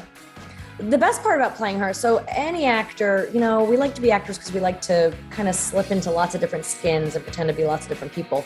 And so having a series on the air for 7 years for a lot of actors can be kind of tiresome because you play the same character for so long. You want to stretch out a little more. You want to do a little more. But with Sabrina, it was great because I got to be everybody plus Sabrina. I got to be Cyrano. I got to be a trapeze artist. I got to be Cinderella. I got to be Rapunzel. I loved when she would take on some kind of personality or some other, wardrobe, or I was a snowman. I skied on Mars, or, so stuff like that. So that made it really exciting and different. And the actor in me loved that part. We'll see how they like it when they don't have somebody to enforce the law. I swear, the first person I run into... Aunt Zelda? Congratulations. You're the new sheriff. With Sabrina, I was definitely acting because I was definitely playing against my type. I was never the wallflower. I was always the one doing a dance performance in the middle of the room, or, and here's Sabrina who just wants to be like left alone and quiet and don't let anyone see me. And I'm going to hide over here. And I didn't quite understand that. So for me, it wasn't the most fun, like the things we were talking about before, like the playing the other roles or getting dressed up in fun costumes. That was all really exciting for me. But the actual character herself, I didn't necessarily identify with. Sabrina, you usually have good ideas. What sort of a fundraiser would you suggest? Pancakes! My favorite episode when we were filming it, and still to this day, I think, is probably the pancake episode. I think because it was probably my first time doing physical comedy, and I really loved it. I was like diving in trash cans and just playing like an addict like that, like just being like, I need a pancake, and like it was something I could really, for lack of, here's a nice pun, but bite my teeth into. Like I could sink my teeth into like that character and the fun that I was having playing like a strung out teenager in a kid's sitcom. It was really fun to play. Like, I know a lot of people get excited that Britney was on the show or NSYNC or Backstreet Boys, but I was always thrilled, and I requested, as the executive producer, I could do that. People like the Violent Femmes, Blondie, Johnny Mathis for a Christmas episode, who doesn't want to be with Johnny Mathis when he's singing White Christmas? Lonnie Anderson we had the best time with, or Raquel Welch I had such a great time with, and you know, all the men on set, of course, were like, oh my gosh, Raquel Welch, you know, and I'm like, I'm getting to act with her for a week, and it was really fun. Getting to go from everything from pop stars to hardcore rock bands to athletes. Brady Anderson, I had a massive crush on. He was on the show. Some of the guys from like Baywatch and, you know, like all these like hot, amazing actors and actresses. And it was just such fun because everybody wanted to come play with us. Everybody wanted to be on a magical show. Everybody's kids watched the show and wanted them on it or something. We had a great chemistry. Everyone was there for the right reasons. Everyone was there knowing that this was a great opportunity.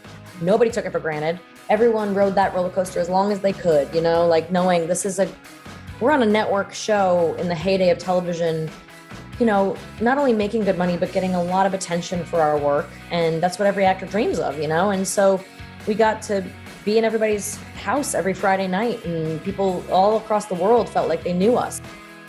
It's been decades of hearing, you know, I grew up with you. I heard Daniel Radcliffe say it, and I've heard like all these people say I grew up with you, and you're like, what? So it's the best compliment because it just means that they allowed me in their home and I was there with them. A lot of people, I was there for the hard times. I was there when they're in the hospital. I was there when they were going through depression and felt alone. I was there when they couldn't, you know, I mean, not just me, the whole show, you know, and a lot of people identify with Sabrina because of bullying or because of feeling like an outsider. You know, they might not have magical powers, but they feel like an outsider. And so I think that the show gave so many people hope, somewhere to turn to where they didn't feel alone and lonely. And I think that was like everything, you know? Thanks to Melissa for chatting with us. Last but not least, up next, Gilmore Girls star Kelly Bishop and her love for Emily Gilmore's combative attitude. Hallie Jackson Now, weekdays at 5 on NBC News Now. Hi, everybody. Good morning. Welcome to Today. We have a lot to get to this morning, guys. Did you feel phone? About the time I stopped the plane, that's when it hit me. One of the biggest names in music. Give it up for Harry Styles. We're here to start conversations about the big things happening in our world because it's not my job to tell you what to think. My job is to think about what you tell me. Now Tonight with Joshua Johnson, streaming weeknights at 8 on NBC News Now. To cover the news, you have to be in it. These are families trying to board those trains to Poland. I also want to get home. You'll get home. Every night, it's your news playlist. Top Story with Tom Llamas, weeknights at 7 on NBC News Now.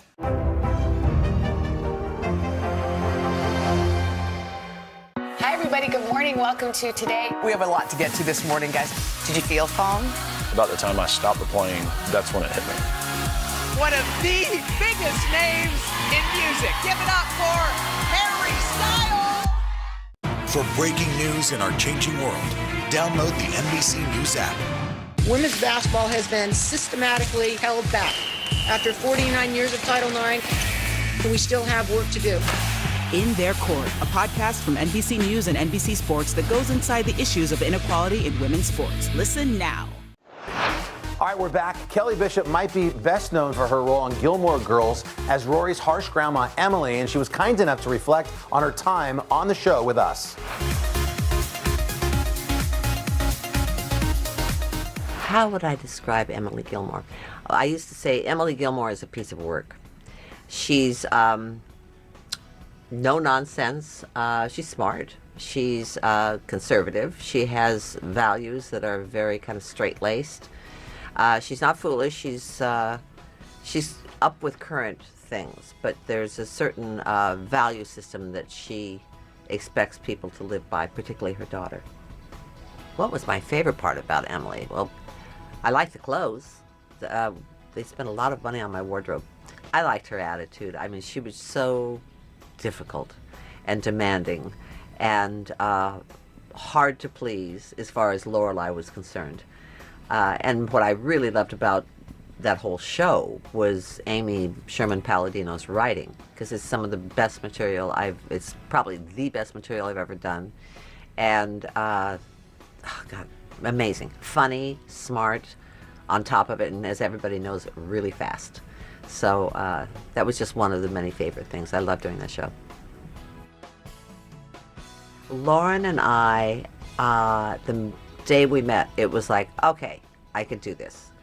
And she and I became so close and still are close. She really is like a daughter to me, and I really am kind of like a mother to her. We don't spend a lot of time, talking to each other or texting or anything like that, but whenever we get together, it just clicks right in again. There's just a real love and trust and pleasure. We have the same sense of humor. Yeah, she's great. I'm really crazy about Lauren.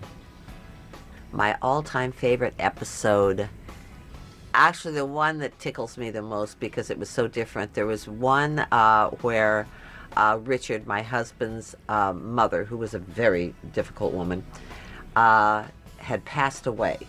And I found, if I recall correctly, I found a letter that she had written to him the night before our wedding, I think, begging him not to marry me.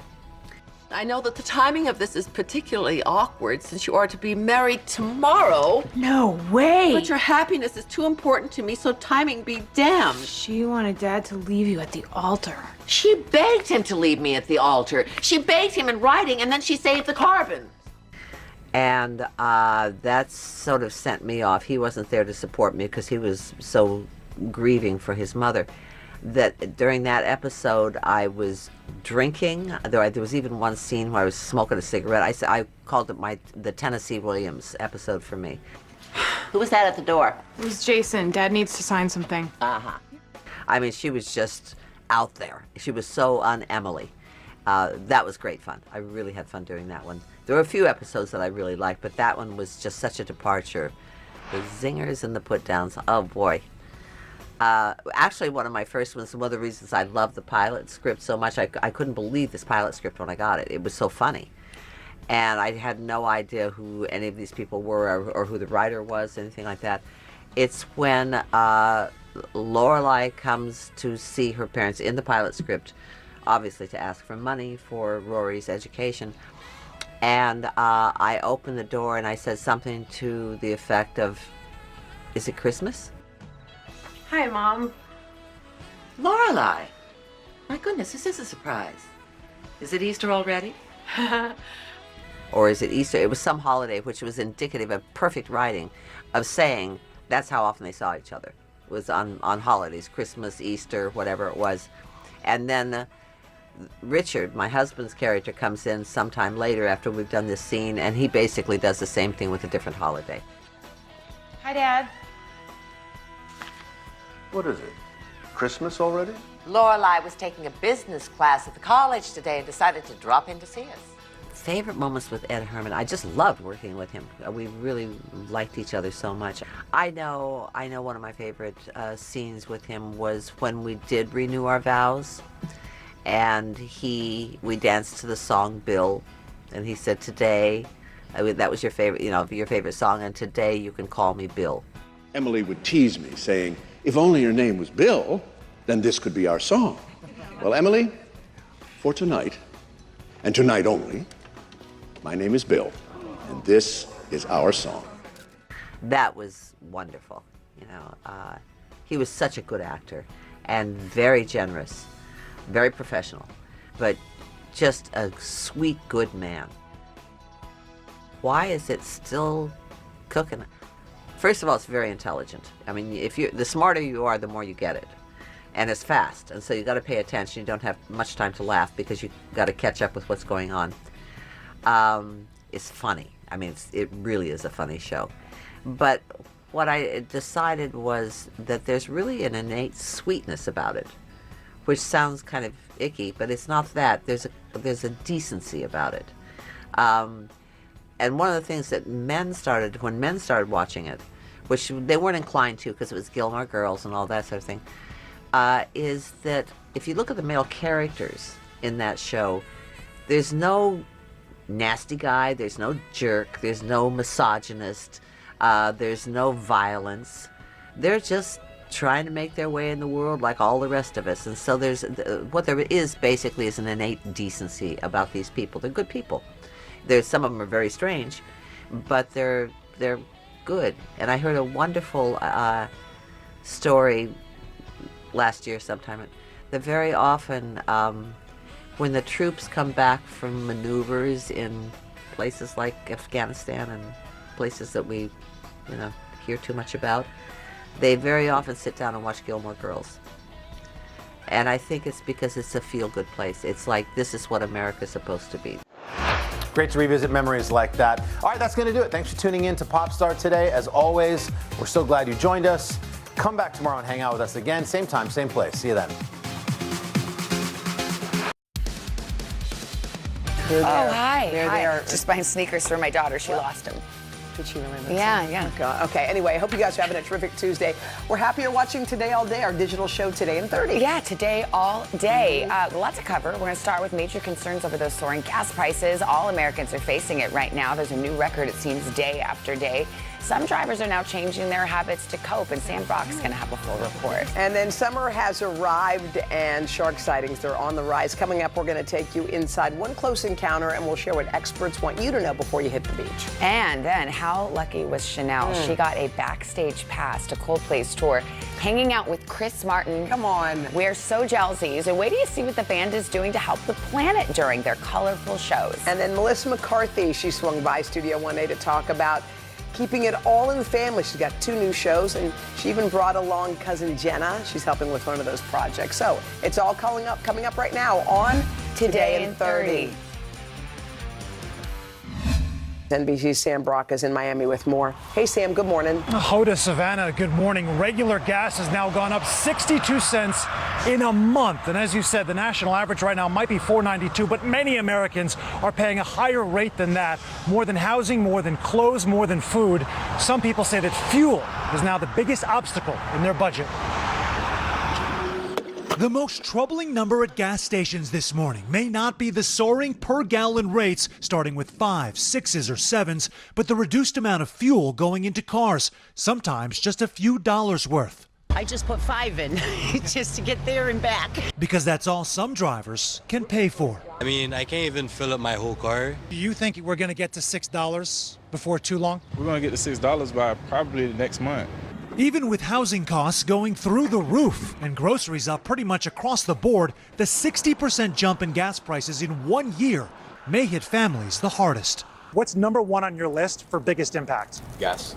Gas is number one. Yes. It used to be very cheap. Now it's not. For a larger snapshot of a shrinking buck, consider this. In the Chicago area, a year ago, you could fill up a 15-gallon tank for $51.60. A month ago, that would get you less than 3/4 of a tank. And today, the same amount fills just over half a tank. Gas station owners like Maximo Alvarez say they're at the mercy of oil company pricing and struggling too. If I sell it for more money than the competitor, then my volume is going to suffer and I'll have less customers.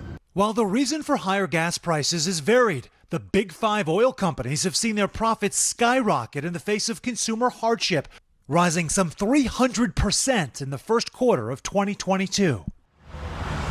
Now, the president has very limited control in impacting gas prices, but did announce the release of 1 million barrels per day, approximately, from strategic reserves back in March. He's also negotiating right now with countries like Saudi Arabia, Iran, and Venezuela for more production. Summer here, of course, and more Americans are headed to the beaches. And guess what? We're already seeing a growing number of sharks in the water. NBC's Emily Aketa joins us from the Jersey Shore. And Emily, we understand that a great white was actually seen less than a mile from where you're standing. Is that right? Craig, that's right. Can you imagine being within an arm's distance of a great white? It was the surprise of a lifetime, and as you mentioned, it happened not far from where I'm standing here. The group of fishermen may not have hooked anything on Saturday, but they caught a glimpse of something a whole lot more memorable. Right off the coast of Sea Isle. Look at this monster. A jaw-dropping close-up of a great white. A stunning 12-foot-long shark, witnesses say, less than a mile from the Jersey Shore. Look at him. Joey Piazza relieved to have caught a glimpse of the apex predator from the confines of his boat. To see it in our oceans today, the great giant of the world, it just was impressive. But the remarkably close encounter sending chills down other beachgoers' spines. Is there anything that would keep you out of the water? A shark sighting. As a spate of sightings suggests the East Coast shark season is getting an early start. In April, 1,000-pound ironbound made his way up to New Jersey. And off the coast of Massachusetts, people have spotted at least 10 sharks since Memorial Day weekend. Like this one sending a seal airborne near Nantucket. And this mako shark spotted off Long Island. Officials there already on high alert after seeing a very significant increase in sharks last summer, prompting them to use more drones to keep watch. They are our early warning system. They could see before our lifeguard could spot a shark coming in. The U.S. has the majority of unprovoked shark attacks worldwide, with nearly 50 recorded in 2021. This California swimmer is among the survivors. June marks a year since his harrowing dip near San Francisco. I kind of feel just this like a sudden kind of like a push and a little sting. And as I was twitching my leg, you know, like I could see kind of like a nose, triangular nose, like with two dark eyes, just kind of in a flash kind of pass. Overall, the number of deaths from shark attacks is extremely small and trending down, according to experts who offer this advice to swimmers. The real important message is the sharks are here. They're hunting, they're doing their natural activities, and we're sharing that area with them. In summation, it's their house, and we're hanging out there. So, Emily, feels like a good time for our seasonal reminder. What can you do to limit the risk of a shark attack if you're at the beach? Okay, Craig, so a few things you can keep in mind as we see more sharks migrate north. First, try to swim near lifeguards. They'll often spot a shark first. Use the buddy system. Don't swim alone. And make sure you're not taking a dip near bait fish or seals. Guys, we don't want to be mistaken for anything. Back to you. Maria Kata there. She left out the most important tip. What? Don't go in the water. Yeah. Don't have to worry about getting bit by a shark. No. So, fair enough. Thank you, Emily. Let's go. This is a critical choke point for this fire.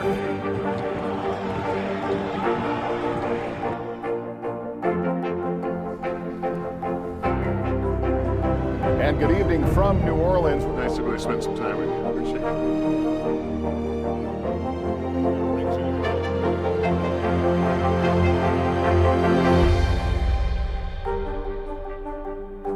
Women's basketball has been systematically held back. After 49 years of Title IX, we still have work to do. In Their Court, a podcast from NBC News and NBC Sports that goes inside the issues of inequality in women's sports. Listen now. We'll meet Ukrainians who are defending their country one block at a time. When you were still in Kiev, could you hear the bombing? My name is Lester. Who's this? For breaking news in our changing world, download the NBC News app.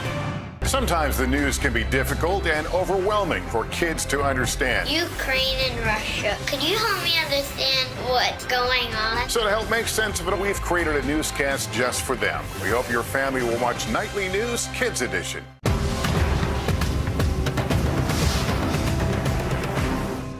Top Story with Tom Llamas. Weeknights at 7 on NBC News Now. Welcome back. This morning on Today Climate, a very special look at one of our favorite bands here at the show, Coldplay. Love Coldplay. They, of course, deliver huge hits. And now Chris Martin and his bandmates are delivering change. And Chanel, when we say you got to see it up close. It was just, all right, you and Chris Martin are like this. It was so fantastic. Let me just tell you, Coldplay is in the middle of their Music of the Spheres World Tour. It's designed to thrill fans while reducing the band's environmental impact, cutting their CO2 emissions by 50% and using renewable energy to power most of their show. I caught up with Chris Martin and Johnny Buckland to chat about why they're putting the earth first and what it means for the future of the music industry.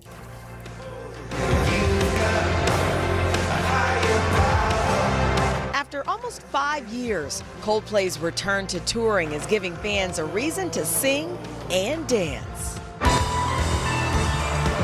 But at these shows, there's something different. Chris, I know at one point you had said you wouldn't tour again until you could make it more sustainable. Yeah. Was there a specific moment that you started to feel that way? You know, we grow up thinking that they'll take care of There's it. a they. There's always a they. And then you realize there is no they in the world, really. They is you. So we felt like rather than finger pointing at this organization or that company, let's just try and change what we can within our own sphere. After 2 years of planning, the band designed a tour to be as eco-friendly as possible by cutting their carbon emissions by half and using new technology. Can you list all of the ways? Yeah. Yes, that you've gone green at this show? Yeah, we can list all of them. There's biofuel. Yeah, powering the whole show. There will be show batteries. There's solar paneling behind the stage. And that's just the start. For your drinks, skip the plastic and use a free aluminum cup instead. Fill it with water in machines collected from air moisture. Even the wristbands are compostable. And for every ticket sold, 1 tree is planted. The pledge Chris Martin made 3 years ago is finally a reality. Not bad for, how many years ago when you just had the idea to go ahead and give it a shot, and then now look. When Chris said it, we were absolutely terrified. We thought, well, you were mad, you were livid, weren't you? What have you done? How on earth are we going to do that? Yeah. But luckily, a load of people had some good ideas. Kinetic dance floors and bikes around the stadium harness fans' energy to power parts of the show. I love it. I think it's a huge part of the show and a huge part of why we came. I think it's awesome of them to do something like that on such a large scale. Coldplay is in good company with other artists like Billie Eilish, Harry Styles, and Dave Matthews Band, all making their tours more sustainable. This is not a one side of the political spectrum thing. It's not us trying to look a certain way or earn more money by doing so. It's just about trying to prove that being clean and green can be part of any successful business. And success is something the band knows well.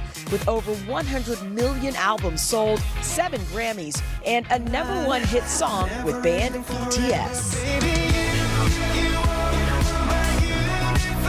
I have to ask you about BTS. They were at the White House. You met up after they left the White House, right? Yeah, we went bowling, yeah.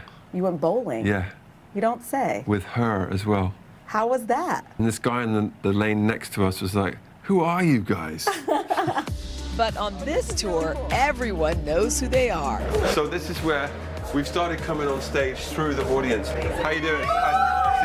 That's After a quick behind-the-scenes tour, I got in on the action. Look at this, even the confetti is biodegradable. And hopped on a bike to help power the show. I'd like to thank all of you who've been riding the bicycles to give us power. Thank you for that. Some would say the best seat in the house to see the surprise guest of the night. Please welcome Mr. Bruce Springsteen. A long time ago, I heard Bruce Springsteen say that you have to remember this could be someone's first show, it could be someone's last show. What I think that does for me is it reminds you that it's not really about you as a band or as a singer. You're just there in service of someone else having a good time.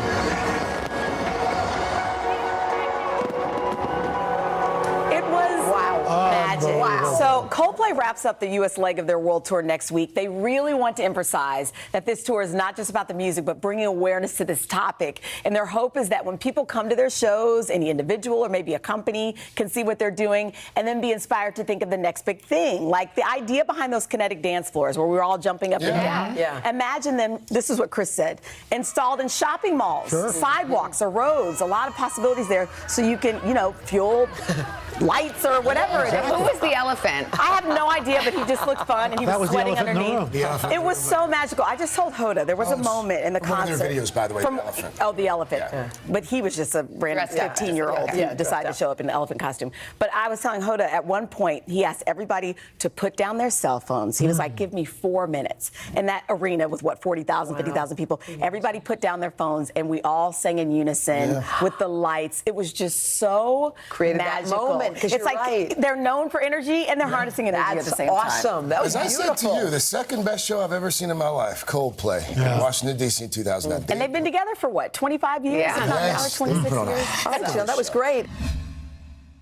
We're here to start conversations about the big things happening in our world. Because it's not my job to tell you what to think.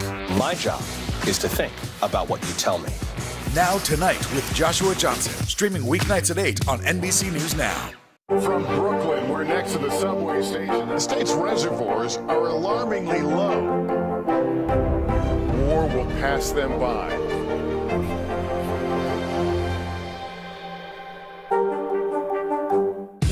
basketball has been systematically held back.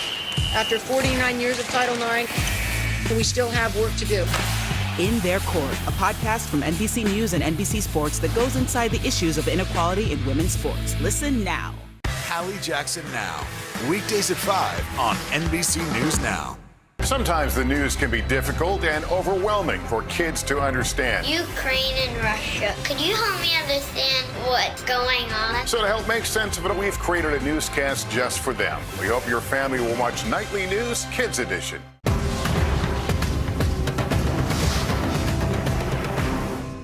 Top Story with Tom Llamas, weeknights at 7 on NBC News Now. From Brooklyn, we're next to the subway station. The state's reservoirs are alarmingly low. War will pass them by.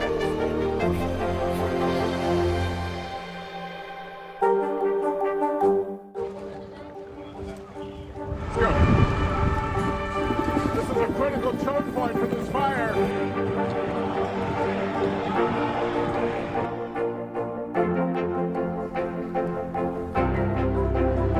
And good evening from New Orleans. Nice to really spend some time with you. Appreciate it.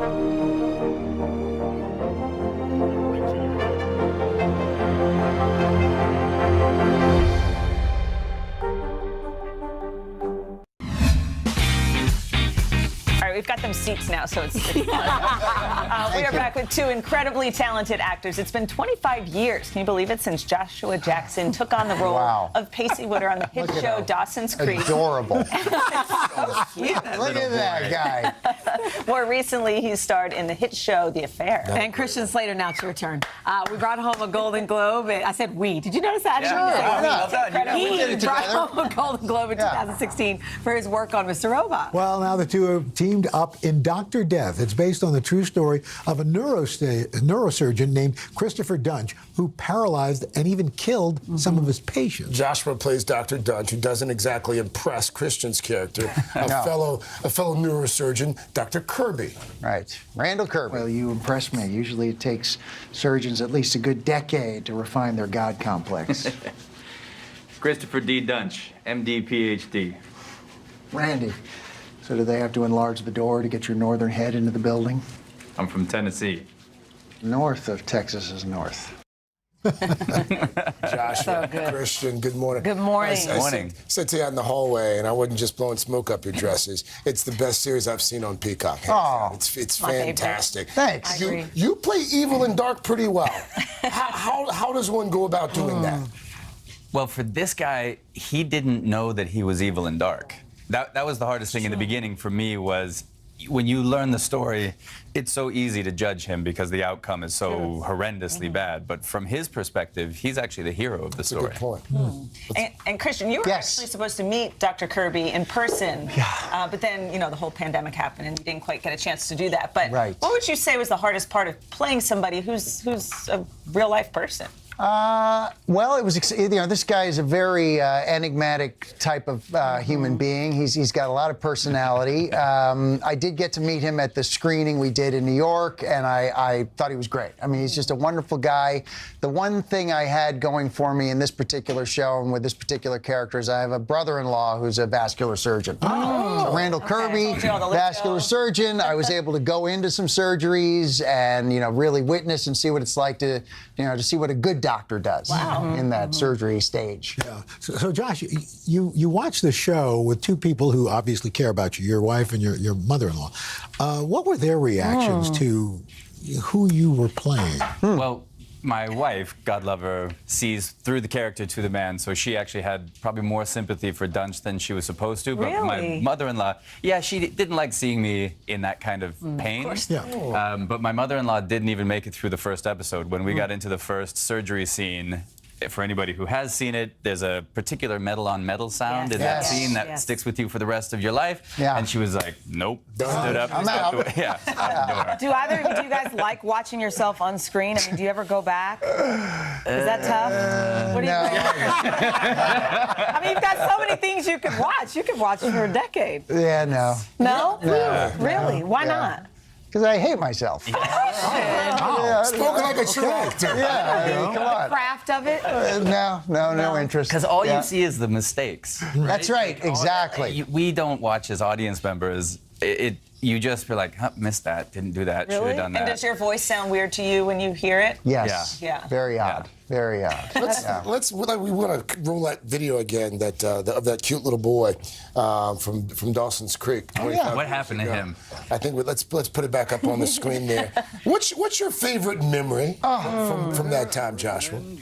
It's honestly hard to define down into one memory because for me, this sort of slots into my college years. Yeah. So for me, it is that place. It was an innocent time where we were in Wilmington, North Carolina, and had a group of young actors to just go and play with all the time. And it had everything. You know, it had all the wonderful, sweet things that you have at that time of your life. It had all the difficult, angsty things that you have at that time of life. It was a full experience. But it's such a, I can't believe it's been 25 years because it still feels very present. Those relationships are very intense. I You guess still friends with everybody there? You still talk to mostly, people? yeah. I mean, there's a couple people over the years that I've lost contact with, mostly behind the camera, honestly. But yeah, this is a pretty important moment in my life. And if I can for 1 second, this is the first time my daughter's watching me on TV. Oh. So can I just say, hi, baby, daddy loves you. What's I'm her gonna be home name? tonight. Oh, my goodness. We don't say the name you just don't because say it's a lot of crazy stuff. Well, Christian, before we get away, 25 months, we've as she's got a happy to tell you. little memory lane for you. Memory lane for me. Yeah, One Life to Live. Years ago. 45 years How many? ago. 45 years ago. Oh my God. Look at him. You thought you could escape? Look at him. Wow. Adorable. That was my first job. See, now that First you job. can love. One Life to Live. Yeah, that guy. I love that guy. Oh, man, he's adorable. Soap opera, the Buchanans. Was it? Clinton. Yes. I know they're all My great. goodness. Did you just hear that? Yeah. That was a good show. That was a good show. I know. That was fantastic. Thank you. Thanks, so man. much for having me. Yeah, thanks for having us. By the way, you can stream Dr. It is Death so good. on I'm telling you. Peacock, of Yes. course, the streaming platform from our parent company, NBC Universal.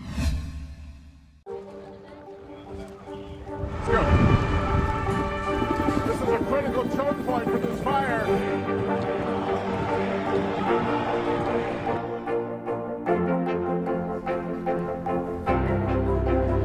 And good evening from New Orleans. Nice to really spend some time with you. Appreciate it.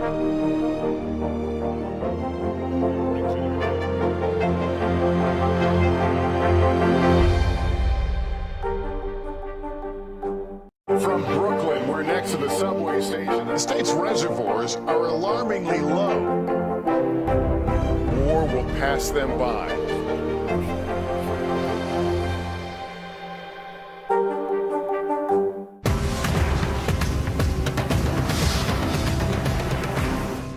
At 73, Prince Charles is still waiting for the job that is his birthright.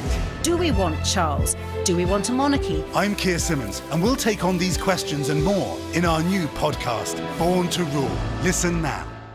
Hallie Jackson Now. Weekdays at 5 on NBC News Now. Hi, everybody. Good morning. Welcome to Today. We have a lot to get to this morning, guys. Did you feel phone? About the time I stopped the plane, that's when it hit me. One of the biggest names in music. Give it up for Harry Styles. Hallie Jackson Now. Weekdays at 5 on NBC News Now. Think of any recent movie that's made you laugh out loud, and chances are Melissa McCarthy is in it. We love her. Now Melissa is bringing her humor and her heart back to the small screen alongside her adorable cousin Jenna in a new HGTV show where they give deserving families home makeovers. I mean, it honestly sounds like the show we've been waiting for. It's called The Great Give Back with Melissa McCarthy and Jenna Perusic. I hope I said that right. I did. I never do a beautiful job. Anyway, take a look. Let me see this one. Ooh, it's fluffy. So fluffy. It's nice. But I think for rocking the baby, you're going to want a little support. I think you want more back support like that. I need more rocking chairs. I want one where then you hit this and it's motorized and we just go around the store. I know that. That's coming. I say by 60, I'm going to be like, I just do it on wheels. I love it. I think this is it. Here, come here. Let me test it. Okay. This is only strengthening, like, why does that weird woman keep coming? I feel good. Can you imagine if Ben walked in right now? He'd be like, I just can't. Y'all are crazy. What was weird is then we just sat there and we're like kind of discussing something. And someone's like, "We need you to get up." It was like It's full just- conversation. It's pretty. We're like, later if we're hungry, we can go. And I was also doing the like mama Like a thing, little rock. where I was like kind of tapping her. I was like, "That's probably not okay." I love that you tried to rock her like a baby. Well, she didn't even try. She She did succeeded. it. There was I did it. success. We did it multiple She times. folds. She's long, but she's little, so I can just fold her up in there. Put it in your pocket. How fun is it working with a family member, like cousins? God. This is Oh kind of my cool. Gosh. It's, I think we're a lot for people. We're kind of the same human. Ben often is like, that's just too much. It's like a of the lot, and then together it's like, that is quite a lot. It's a tidal wave. Ben just often walks through and is like, I can't. Okay, my cousin, who you know is one of my very best friends, we're a little age different. The older we get, the closer we are. Is that how you all are? I mean, she taught me all the bad things, too.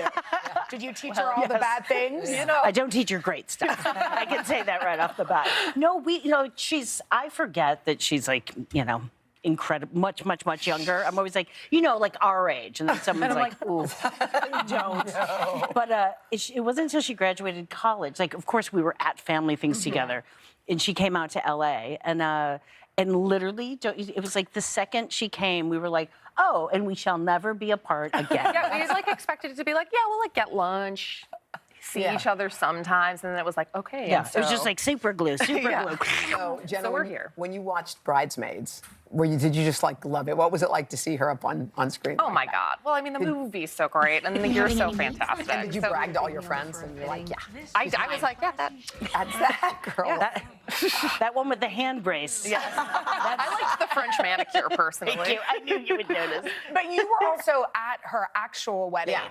Were there any moments that resembled Bridesmaids? Any moments that No, my parents were there, and I was on my best behavior. Actually, my friend Tate Taylor threw my mom in a dip. In a dip? And he goes, I thought she was just going to lean. And my mom was like, Tay! And like really went for it. And he completely split open the seat of his pants. But he's like, I'm here now. I'm going to dance. So there was a sweet Do you know, and I'm not sure what this says about me, but I thought you meant he actually went into a bowl of dip. Yeah. Like spinach artichoke or queso. That was later. That was the after party. Did you know at your wedding that this was going to turn into this relationship that you've been in for 19 or however many years with two kids? No, I mean, you certainly hope so. I mean, the goal was like, I hope he doesn't get away from me. Yeah. And somehow he stuck how did you know with me. Of the people who were in your life, this was going to be the guy? Because, I mean, Ben is really, he is the most steady, so funny, so incredibly weird, kindest human I know. And he makes me laugh. I mean, he's a very strange man. He's so strange. You call him Crunkle? I call him Crunkle. Is it because that's grumpy? It's like a cousin, but an uncle. Yeah. So some kind of in between. He's definitely Put it on sweatshirts. Yeah. He's like a Crunkle. It's just a weird. It's a term of endearment. This show, we were talking about it earlier. We miss like that move the bus situation. We need a feel-good home improvement show. It's why we wanted to do this. It started really when we did Celebrity IOU for Jenna's parents, my aunt and uncle. Yeah, we were already like in it, design obsessed, as you could say. Like, we do tear through people's homes, like without asking. We'd be like, we're gonna take it all down. Like this couch should not be here. And why do you have so many clocks? What do you want to do here? Do you like this graphic? That can go. We could. I am going to get you better chairs. These are much better. Yeah. I'm going to get you better stools, guys. I don't know what's going on. Yeah, what else do we need to redo here, Jenna? God. Well, I mean, how much time do we have?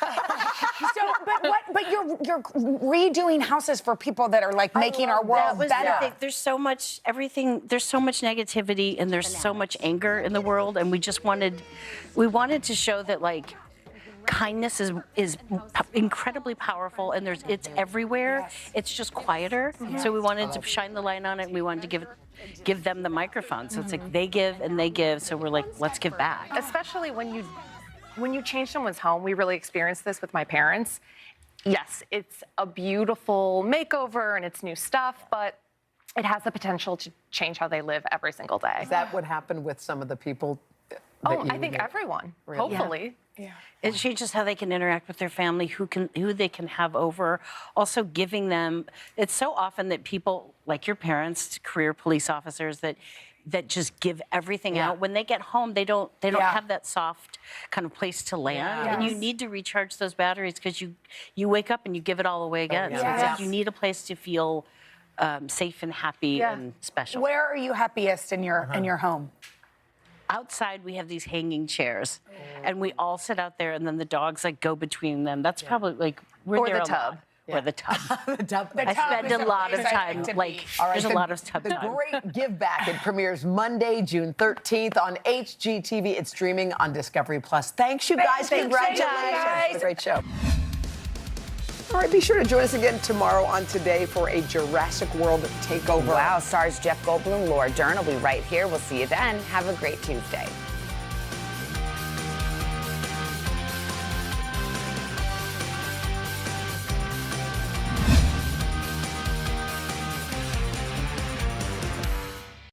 Hello, Today All Day. Up next on Hashtag Cooking, Samadata making 2 protein-packed recipes with a pantry staple, canned chickpeas. First, she's going to use the chickpeas to make a hearty dinner with a chana masala and roasted sweet potatoes. For dessert, she's going to turn the legume into ooey gooey chocolatey brownies. We promise you won't even taste the chickpeas. Just get out your aggression on these sweet potatoes, okay? If you have any stress in your life, don't take it out on your friends. Make this recipe. Take it out on these potatoes.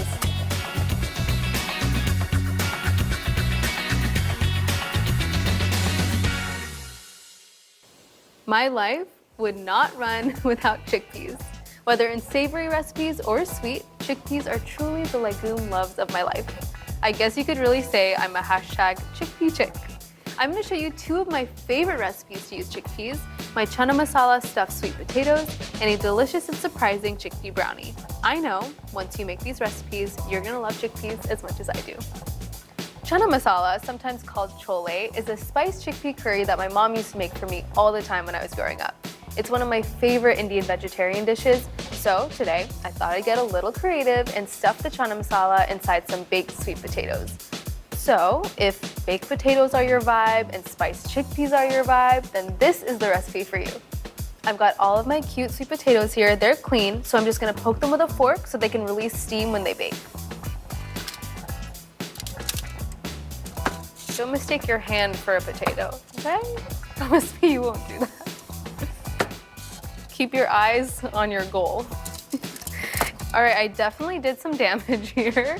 Now I'm just gonna rub these potatoes with some olive oil and then sprinkle with some salt. These potatoes are at the spa currently. They're loving their lives. They're about to go into the sauna. I only find myself funny. The olive oil is gonna allow the sweet potatoes to get nice and crisp on the outside. I love eating the skin too, it's really yummy. Now, just a little sprinkle of salt.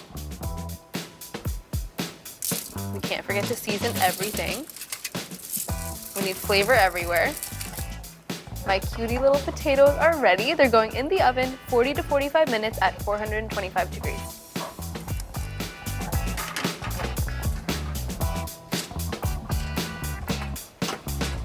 Now that my sweet potatoes are safely in the oven, they're secure in there, I am gonna start on my chana masala.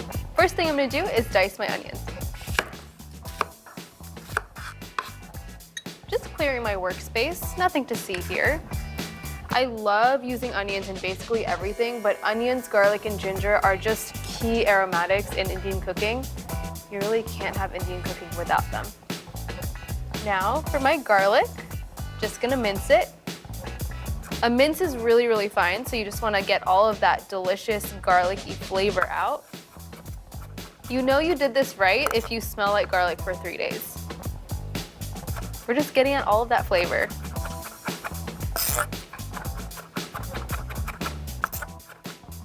Now I'm just gonna use some ginger.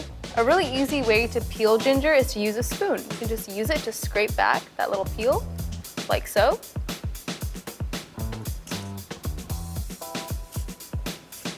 See how easy that is? Super easy. And I'm using only an inch here. Now I'm just gonna mince my ginger up super fine. I wanna extract all that flavor, just so it matches the garlic too. Okay, my onions, my garlic, my ginger, we're all ready for the hot oil. So now I'm just gonna heat some oil in my medium pot until it shimmers, and then I'll add all of my aromatics. Heating up my olive oil in my pot. Once the oil shimmers, then I know it's ready for the onions. Taking a little peek, the olive oil is shimmering, so it's time to add my onions.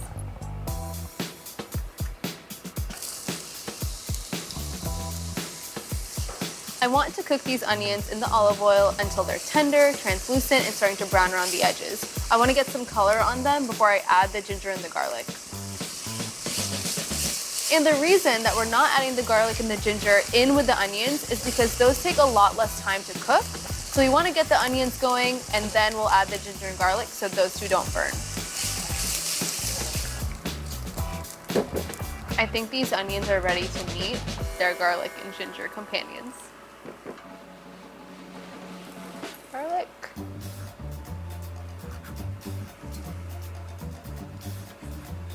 Ginger.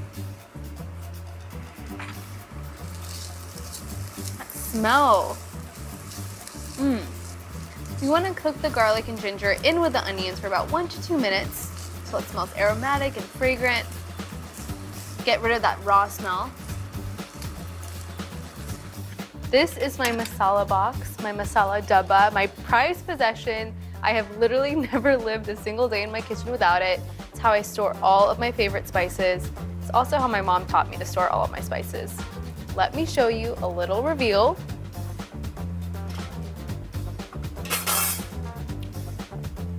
Look at that. These are all my favorite spices that I use. And these are also the ones that are gonna go in my chana masala. My onions, garlic, and ginger smell amazing. They look amazing, which means it's time for my masala. I'm going to add some of my favorite masala spices here. I like to add cayenne for some heat, for some spice. Adding turmeric, one of my favorite spices. A lot of cumin. I absolutely love it. Time for some coriander powder. Adding that straight in. Did you know that coriander powder is just the seeds of cilantro ground up? Now you know. Now I'm just gonna add a little bit of salt and pepper. So I want to roast my masala spices until that raw masala smell goes away. We want to toast it, we want it to smell fragrant and aromatic.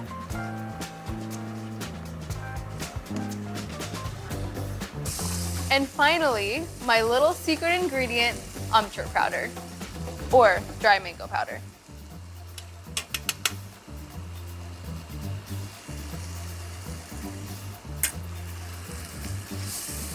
Amchur powder is so tangy, it's tart, it adds a little something extra into this chana masala. Adding amchur powder was definitely my mom's tip, so thank you, Mom, for making my chana masala a lot better than it was before. I wish you could smell it, but you can't. So you're just gonna have to make it. I'm sorry, I don't make the rules, but I am making them a little bit here. Okay, my masala smells amazing, smells super aromatic. Now I'm gonna add my tomato paste. Here.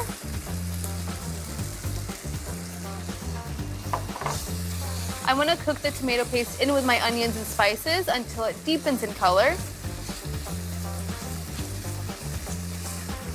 Now I'm gonna add my tomatoes. You can use fresh tomatoes for sure, but I'm using canned and crushed tomatoes because I think convenience is the most gorgeous thing.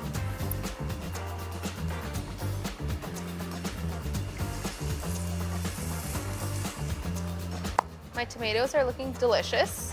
Delish. Now I'm gonna add my vegetable broth.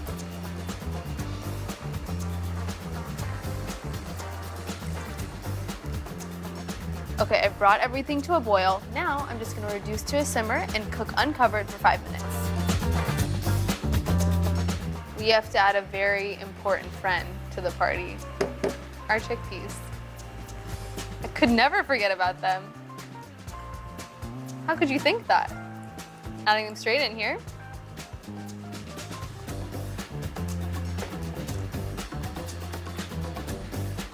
Get them really up in that gravy. Now that the chickpeas have found a really nice home in here, I just want to simmer this together for 20 minutes. I want the gravy to become thick and the chickpeas to really infuse in with all of that masala. Make sure you cover this while it simmers.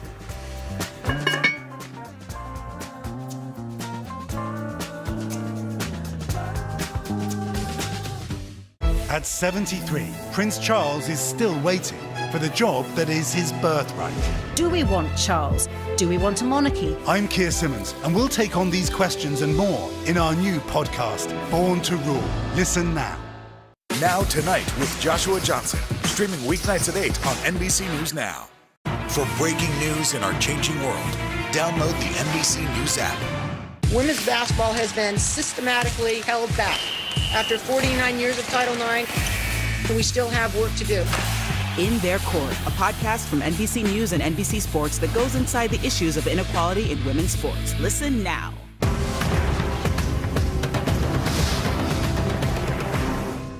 Top Story with Tom Llamas, weeknights at 7 on NBC News Now.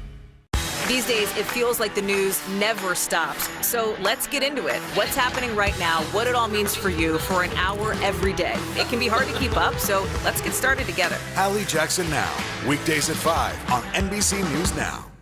At 73, Prince Charles is still waiting for the job that is his birthright. Do we want Charles? Do we want a monarchy? I'm Keir Simmons, and we'll take on these questions and more in our new podcast, Born to Rule. Listen now. Hallie Jackson Now, weekdays at 5 on NBC News Now. Now Tonight with Joshua Johnson, streaming weeknights at 8 on NBC News Now. Okay, 20 minutes has passed. I think it's time we take a peek at my chana masala. I mean, look at that. Look how thick it is. It looks delicious. It smells even better. There is one more thing that I do like to add in my chana masala. Just a little sneaky spinach. Nothing to see here, just some sneaky spinach. You won't even see it or taste it. I just like to sneak in some cute greens in there from time to time, you know? Just adding a handful. I'm just gonna tear it, roughly. No science to that here. And I'm gonna stir it into my chana masala until it wilts.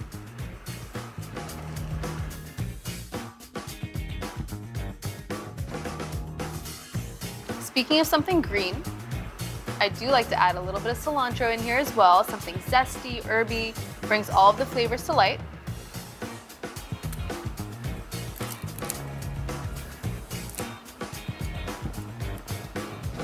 I keep those tender stems, but I'll remove the thick stems like this. This doesn't have to be added to our chana masala. All this talk about cilantro has me craving something, my cilantro mint chutney. I'm gonna show you how to make that. I'm just gonna let this hang out while I do that. Let me just start off by saying that I love chutney. A life without chutney is one that I just don't wanna live. If you're not eating chutney, you are not living. Chutney is super popular in Indian food, especially Indian street food. I find that it's zesty, it's bright, it's usually with a lot of herbs, a lot of spices, a lot of lemon or something acidic. It's super delicious and really tangy. Let's make my favorite cilantro mint chutney. This, by the way, is so easy to make. You're just gonna throw everything in your blender. Just gonna get my cilantro ready. Again, just like in my chana masala, where it's okay to keep those tender stems on the cilantro, I'm just gonna keep the tender ones but remove the thicker ones. These are a bit more bitter, so we don't want these in our chutney. Like I said, super simple recipe. Gonna add everything to our blender.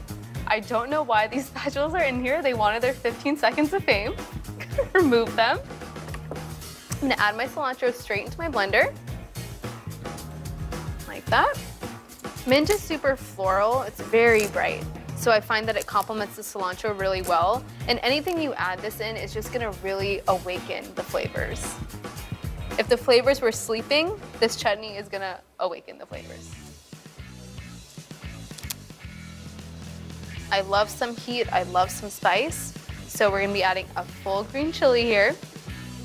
If you want it to be less spicy, you can de-seed it, but I will not be partaking in that. I want all the spice. Just gonna trim it, pop it straight in there. Yes, I live life a little risky. It's just how I do.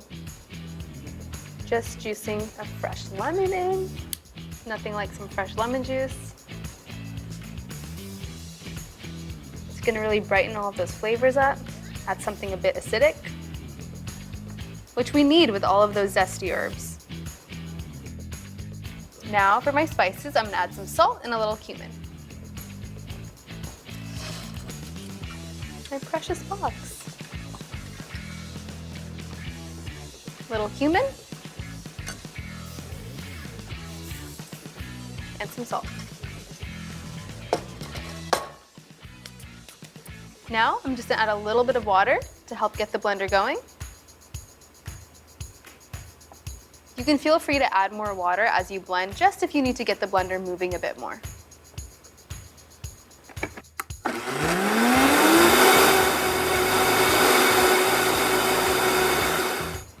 Texture looks great.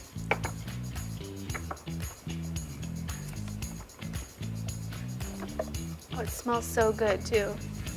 With that, as you can see, some nice texture. I wanted this to be a little thinner because I will be drizzling it on top of my chana masala stuffed sweet potatoes. I'm gonna set this aside, go check on my potatoes, and then I'm gonna get ready to plate.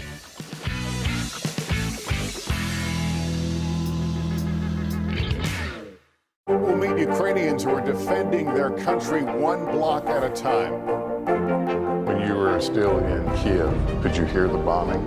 My name is Lester. Hey, who's this? What would you like to see from the federal government to keep Buffalo safe? If there is legislation brought to you to ban contraception, would you sign it? What should be focused on that could reduce inflation and avoid a recession? If it's Sunday, it's Meet the Press. Let's go. This is a critical choke point for this fire.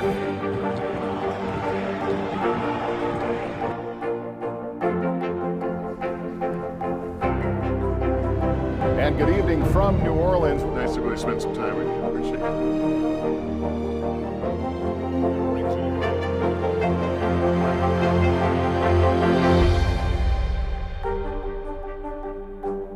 At 73, Prince Charles is still waiting for the job that is his birthright.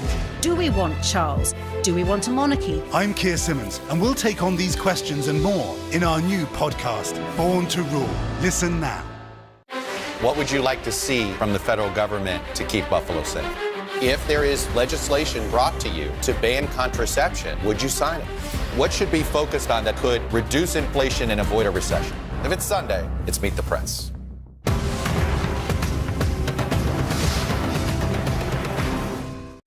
What would you like to see from the federal government to keep Buffalo safe? If there is legislation brought to you to ban contraception, would you sign it? What should be focused on that could reduce inflation and avoid a recession? If it's Sunday, it's Meet the Press. For breaking news in our changing world, download the NBC News app. Now Tonight with Joshua Johnson, streaming weeknights at 8 on NBC News Now. I mean, it is literally oozing sweetness. Look at that caramelization. Okay, so I have to tell you something. Chana masala is typically served with roti, naan, or rice, but I wanted to get a little fun here, a little creative, so I'm gonna stuff my chana masala into my sweet potatoes. I know. Take a bow now. Thank you, thank you. Okay, I think we're ready to plate. I think I'm ready to eat. That I know for sure. I am gonna get this potato right here. That is the one that I want. This is the chosen one. Look at all of that sugar that's just caramelized around the edges.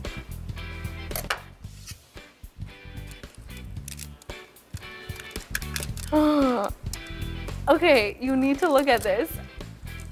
Do you see this? Do you see it?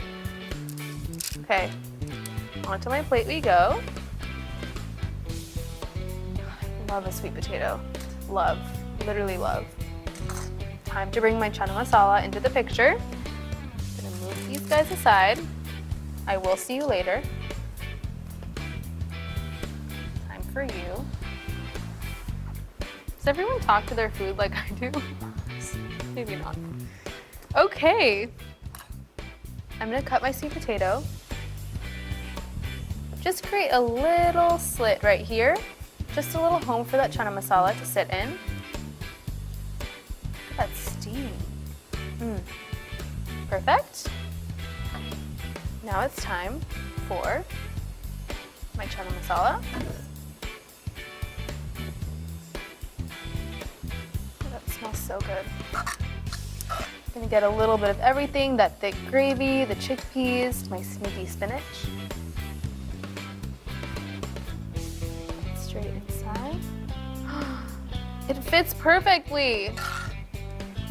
Little home for my chana masala. Great. Okay. Now, did not forget about my cilantro chutney. This is gonna add some brightness, some freshness, and a little bit of spice. Now, just for a little bit of glam, we're gonna add some chopped, or I should say torn cilantro. A little on the plate, just to, you know, aesthetics. I can assure you that my mom has never done this before, so I have to show her a picture. I wanna see what she's gonna think. She will be proud of this chana masala though, because that looks pretty good. Mom, I hope you're proud. That looks so pretty. Aesthetically speaking, this looks amazing. Can I eat this now? I think yes, I can eat this now. I mean, this literally can do no wrong. It's hearty, it's satisfying, it's filling. It's very balanced. I think I really leveled up baked potatoes today. Perfect weeknight, dinner, even lunch. That caramelization on that sweet potato is just getting me. I just can't even handle it. Looks so good.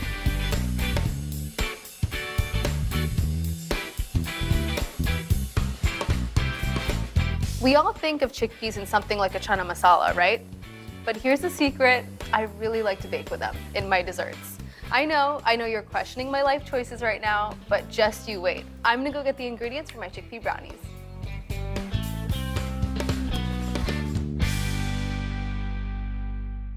Women's basketball has been systematically held back. After 49 years of Title IX, we still have work to do. In Their Court, a podcast from NBC News and NBC Sports that goes inside the issues of inequality in women's sports. Listen now. These days, it feels like the news never stops. So let's get into it. What's happening right now, what it all means for you for an hour every day. It can be hard to keep up, so let's get started together. Hallie Jackson Now, weekdays at 5 on NBC News Now. Hi, everybody. Good morning. Welcome to Today. We have a lot to get to this morning, guys. Did you feel calm? About the time I stopped the plane, that's when it hit me. One of the biggest names in music. Give it up for Harry Styles. Today is now a podcast available every morning. Listen wherever you get your podcasts. For breaking news in our changing world, download the NBC News app. Women's basketball has been systematically held back. After 49 years of Title IX, we still have work to do.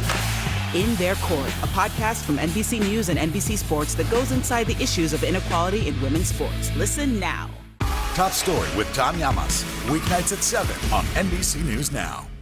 Now Tonight with Joshua Johnson, streaming weeknights at 8 on NBC News Now. Today is now a podcast available every morning. Listen wherever you get your podcasts.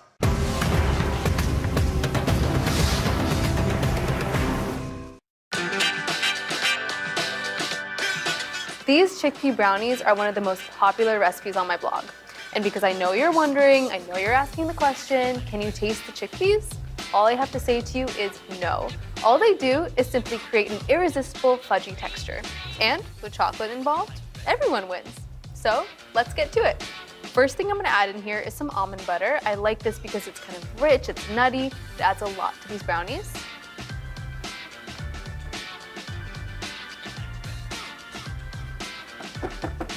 Now we're gonna add my chickpeas, my most valuable pantry player, my MVPP, my chickpeas. Make sure before you add these chickpeas into your blender, you rinse them super, super well. And just remember, the chickpeas don't add any flavor to these brownies. All they do is help to create a really nice fudgy texture and make it really satiating when you eat it. Now I'm gonna go for some vanilla extract. Delish. To sweeten these chickpea brownies up, I'm gonna use some coconut sugar. Beautiful. Now for my flour in these brownies, I'm not actually using a bunch of it at all. I'm gonna use some almond flour. It's kind of dense, it's delicious. It's also gonna help create a nice and fudgy brownie. What I like about almond flour is that it's just almonds, right? So that creates some really good texture and also a really nice nutty finish. Okay, we've gotta have a little bit of cocoa powder. I'm using unsweetened cocoa powder here. This is really important. We don't want anything added to our cocoa powder. We want it to be pure. And we're already adding sugar to our brownie, so no need to buy a sweetened cocoa powder. To help everything blend, I'm gonna add some almond milk now and a little bit later too.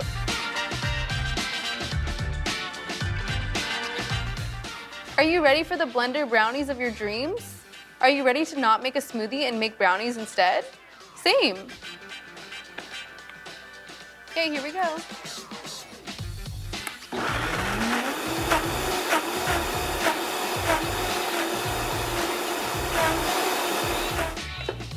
Perfection, perfection. I'm gonna scrape the sides down, give it another little blend. You want it to be super, super smooth. You literally never know there are chickpeas in here. It's actually kind of scary.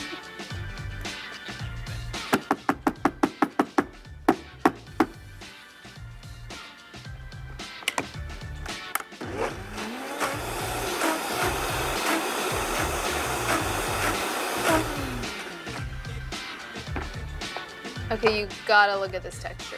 You gotta look at this texture. Come on now, that's just not fair. Super velvety, really smooth. Just needs one thing, chocolate chips, because it's me. And why would I make a brownie without chocolate chips? It just doesn't seem right. Make sure you remove this from the blender before you add your chocolate chips so you don't blend up some chocolate chips into the air. No, that is not speaking from personal experience.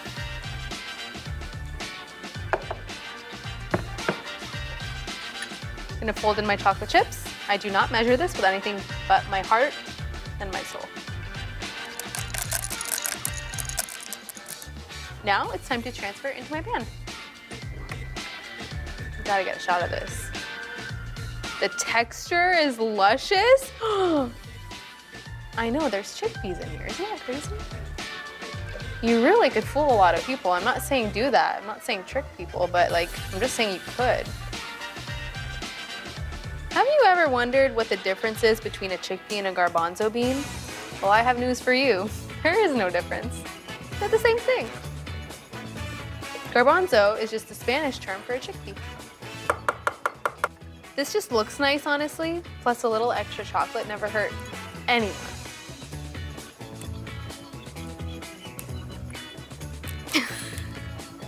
I gave up. Okay, we are ready for the oven. Going in 350 degrees for 35 to 40 minutes, and I'm so excited for their journey.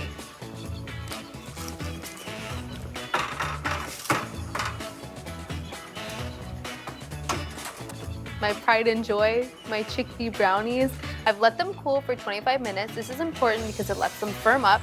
And when they come out of the oven, you know that they're done when they start to pull away from the sides of the pan. Look at how easy parchment paper makes my life. All right. I mean, look at how fudgy that is. Delish. All that has to happen, it's time for me to eat it. Okay, I think I'm ready to taste. Oh, it's so fudgy.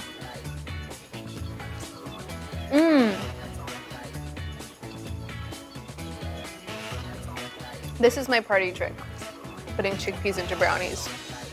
I just need to take a picture of that interior, that fudgy bit. It's too good.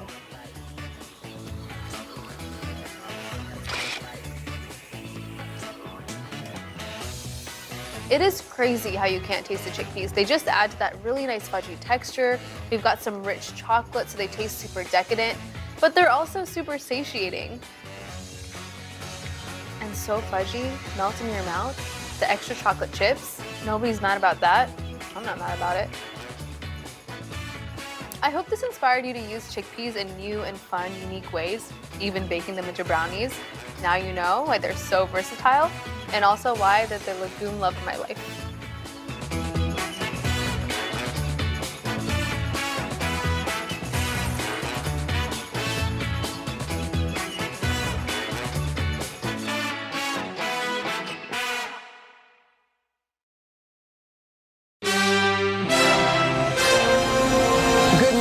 Breaking overnight, surging. National gas prices soar to their highest level ever. Now on the cusp of $5 a gallon, an unprecedented milestone already reached in more than a dozen states from coast to coast. I mean, I can't even fill up my whole car. This